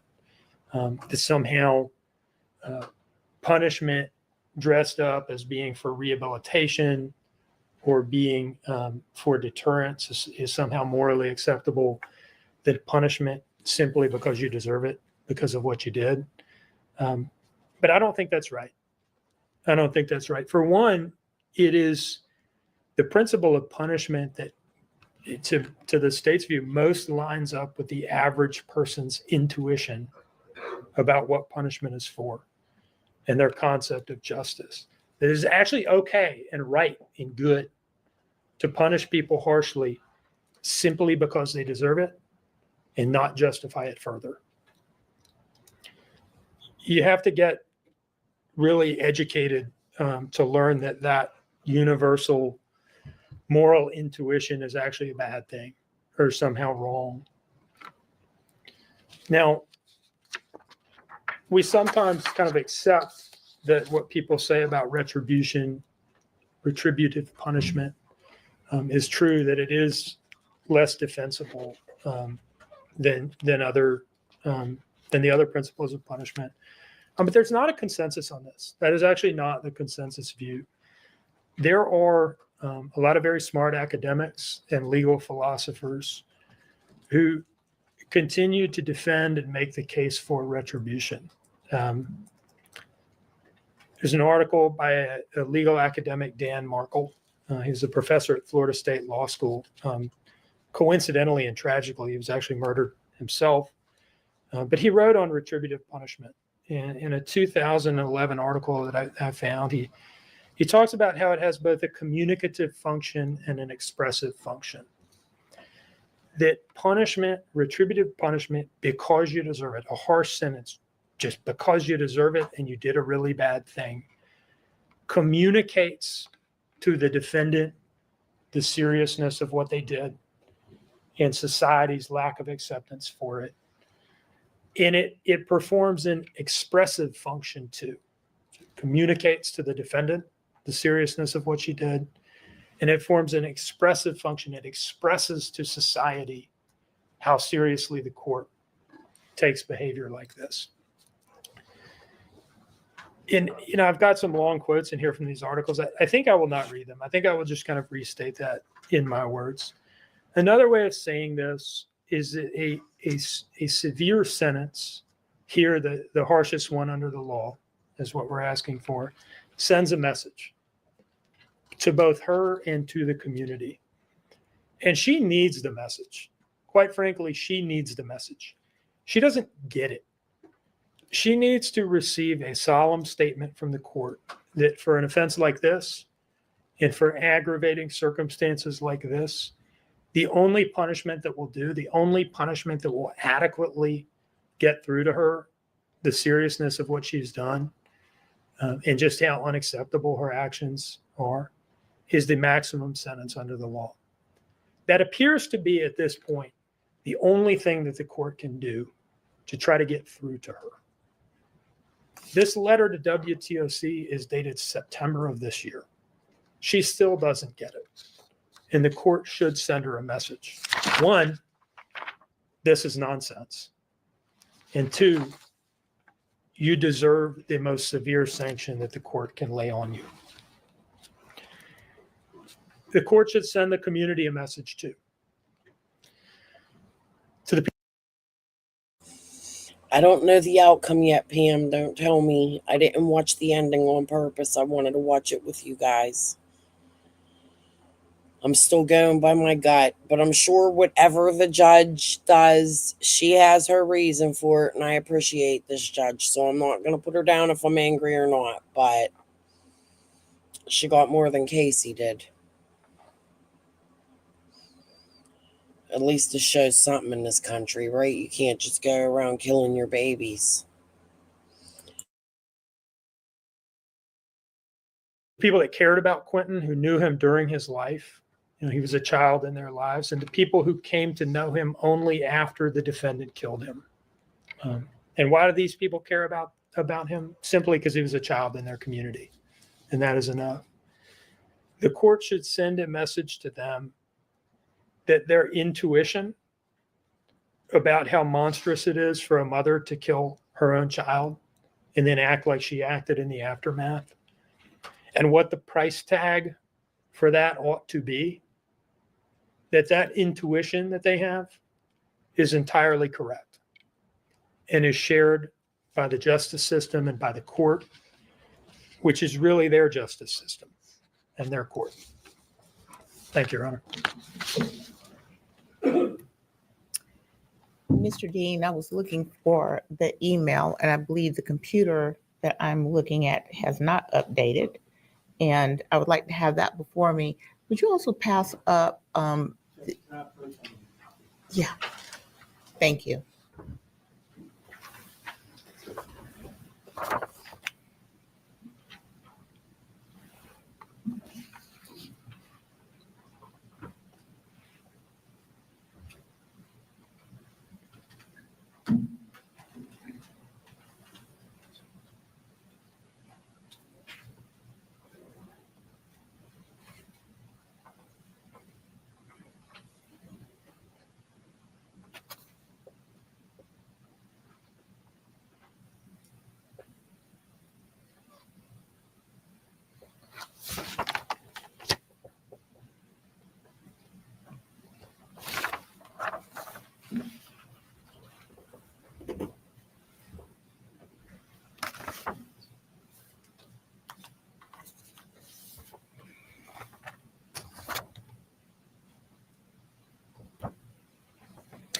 Okay. I'm going to pronounce sentence. Please stand.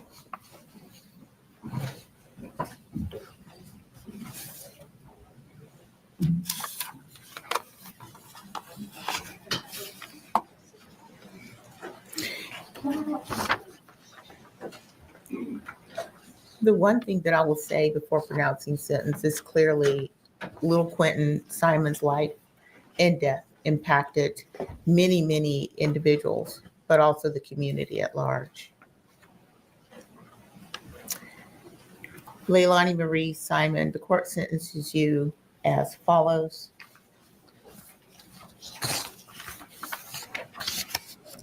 Count 1, malice murder, felony,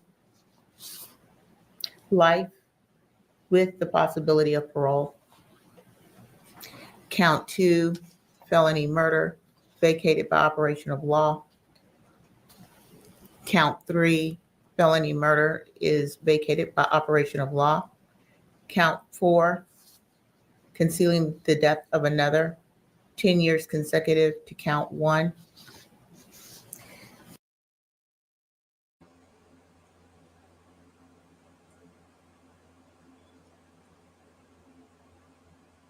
The judge has a heart. That's all I'm going to say.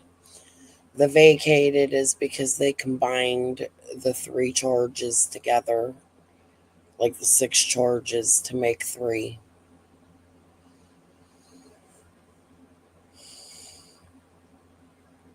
I gave you my feelings the whole live. I still like the judge. I don't like the sentence. I'm not in her position. Count 5, false report of a crime is a misdemeanor, 12 months concurrent to count 4. Count 6, making a false statement, 5 years concurrent with count 4. Count 7, making a false statement concurrent with count 4, 5 years. Count 8, false statement, 5 years consecutive with, concurrent with count 4. Count 9, making a false statement, 5 years concurrent with count 4. Count 10 merges into count 9. Count 11, 5 years concurrent with count 4. Count 12, making a false statement, 5 years concurrent with count 4. Delia, did I get count 11? Yes, ma'am. Okay, thank you. Count 13, making a false statement, 5 years concurrent with count 4. Count 14 merges into count 13. So they vacated. Ooh. I don't want to sound like a dumbass. I'm going to look into that. I'm curious about something. I thought those were the charges they were talking about, but no, it was the lying.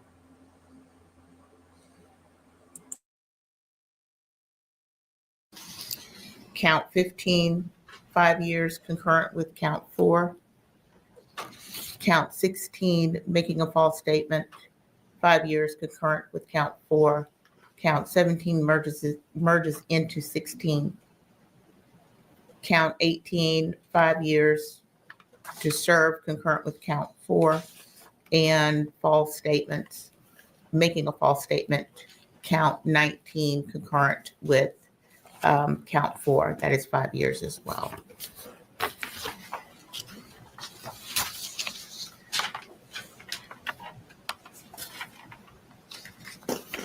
Is there any issue that the state wants to point out with the sentence and the merger of the counts?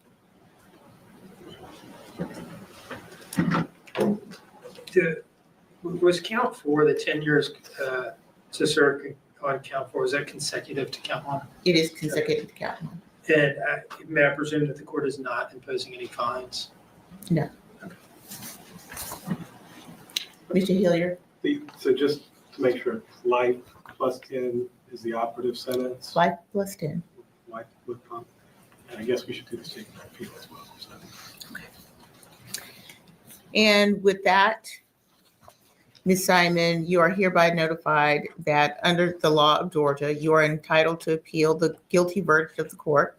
And if you decide to do so, you must file your appeal within 30 days of this date. She's lucky. I wouldn't appeal shit. Take responsibility. You got a chance at parole. You're lucky this judge gave you a chance. She had a heart. She must feel bad for your situation because she sees the addiction and shit every day. However, I'm glad she said how this was an injustice on the people that live around you in your community.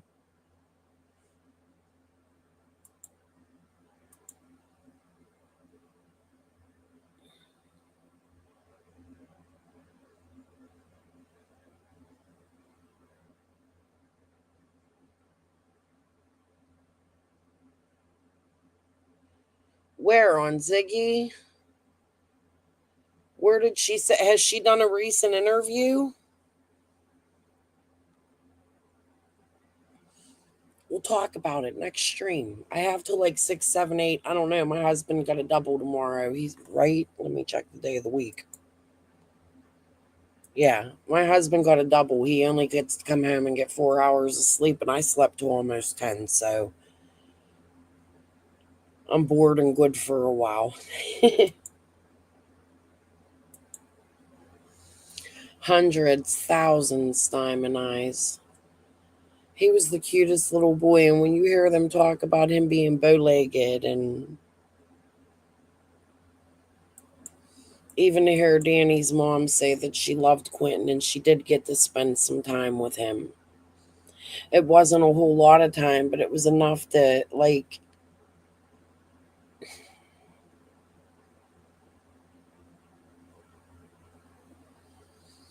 cases like this anger me. There's another case that I might show you guys because summer stream's probably going to be a trauma stream.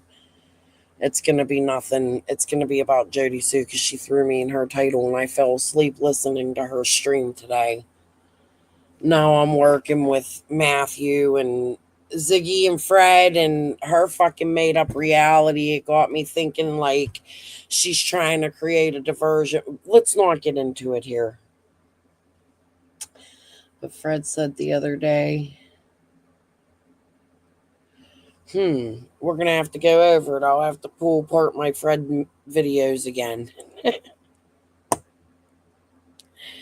All right, let's wait a few to talk about that. I don't know what the hell Jody's fucking thinking over there. It's like I'm live and I'm saying the complete opposite as what she's over there accusing me of. I give her the benefit of the doubt and I stick up for her, and I really do truly believe she's innocent, and I think that she was being set up by Andy, like, but now I'm starting to like switch my thinking. Is it her setting Andy up, or are they all in? I don't understand this shit. It's like a fucking soap opera. It's the Ben Hill soap opera trauma besides Summer. Summer's what's important. They're not sharing that. But if you want to do trauma and drama and turn it into a soap opera, fuck, let's have a trauma stream. I'm free. I just did my serious stream twice today. So, yeah, the story changes constantly. So let's go over and have a few laughs at my expense, Jody's expense. I don't fucking know. I've had it with the shit. I've been had it. You guys know that. What can I do? Defend myself and laugh at it because it's ridiculous. This is the second time she put me with Matthew. I have never spoken to that dude. However, I do find it fucking funny that he's always in Ziggy's fucking chat. And now he's interviewing Andy and like, yeah. And I don't quite understand the engine in the cornfields, or I had a rough time falling asleep listening to her today. Laura said they passed them. Whew, we'll get into it. I'm still looking for another long series of videos I could take a little break and make and post every day like I did. I enjoyed doing that. I did. Even though they didn't get many views. But all right. Let's watch the last few minutes of this before I get on to Summer. I don't want to mix them. Quentin doesn't deserve that. You are also informed that you have the right to retain a lawyer of your own choice to represent you on your post-trial motions and appeals to the appropriate appellate court of Georgia. If you cannot afford a lawyer, the court will appoint one for you. You are entitled to and will be given a transcript of all pre-trial, trial, and post-trial matters without cost to you if you cannot afford a transcript. You may file a motion for a new trial, or you may appeal your case directly to the appropriate appellate court of Georgia for review. I'm signing the statement of appeal. I will hand this down to the clerk. If you'll please hand that to Mr. Hilliard.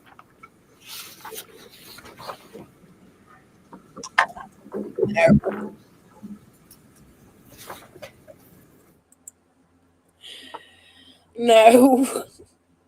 What's the petition for? Who's she going against? Dude, I can't with these people. They come out here and caused all kinds of shit, and now they want to fucking run petitions. What's the petition for? Please.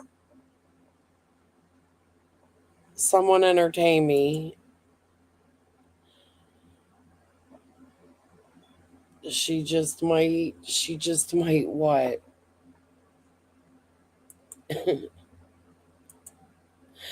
What the fuck does Chasing want to petition for?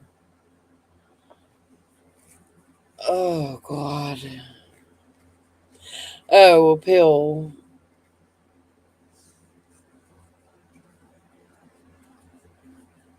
Yeah, Leilani's definitely going to appeal. Her attorney said it. He's going to file an appeal. I don't know where she's getting the money to do this shit. Ain't he a public defender? Like, I get it. He must really like Leilani. She's flirtatious. Maybe Jose Bias vibes, but he looks like Mr. Bean. At least Jose Bias looked like a fake gangster. Yeah, it's crazy, little Dev. And like their stories are so fictitiously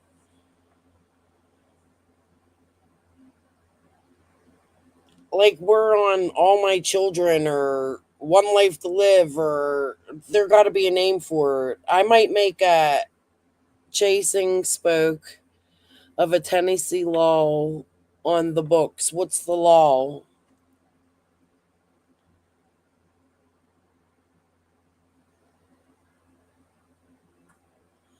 Is it against me? Is she creating a petition against me? I haven't even looked at her. I don't care.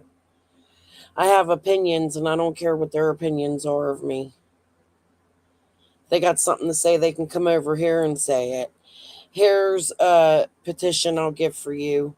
I ain't never spoke to you a day in my life except for one time on cams after you trashed me on Squalls.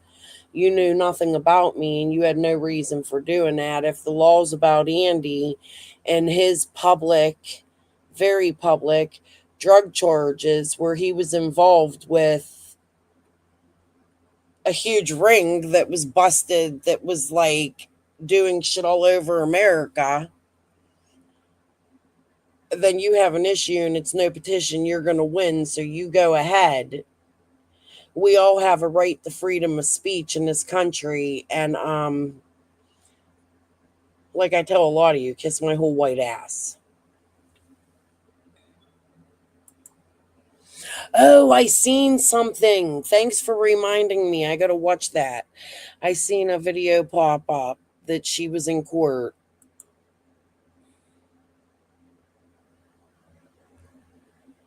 Oh, okay. Exploited children. Well, then I'm behind it. However,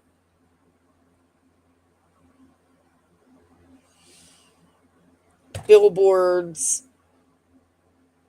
she was very involved. I actually have something I'm going to share with you guys very soon. I have the phone call that she made to Lamar on pennies. I think it was on pennies. So we're going to be listening to that pretty soon. Oh, you going to bed, Diamond Eyes? Good night, honey. I'm coming back. However, I'm hungry. I woke up. I didn't eat. I drank a ton of coffee and my belly's a little upset. That Ozempic shit fucks with me. So before I get nauseous, I'm going to eat something. I'm going to go make another pot of coffee. I think we're about done with this. I got the gist of what's going on. Good night, honey. Sleep tight. But I'm going to head off so that I could come back quickly. And just so you guys know, I didn't monetize this live. I played music at the beginning. Everybody go support Danny. I'll throw his channel up again later. I got to check and see if he made any new music. I've been busy and haven't been able to see anything. All right, Pam. I'll see you guys soon. Peace and love. I'll be back. Give me 30 minutes tops. An hour, you know how I am. 30 minutes, I bet. I bet even 15. I'm going to go as fast as I can. All right. See you in a bit.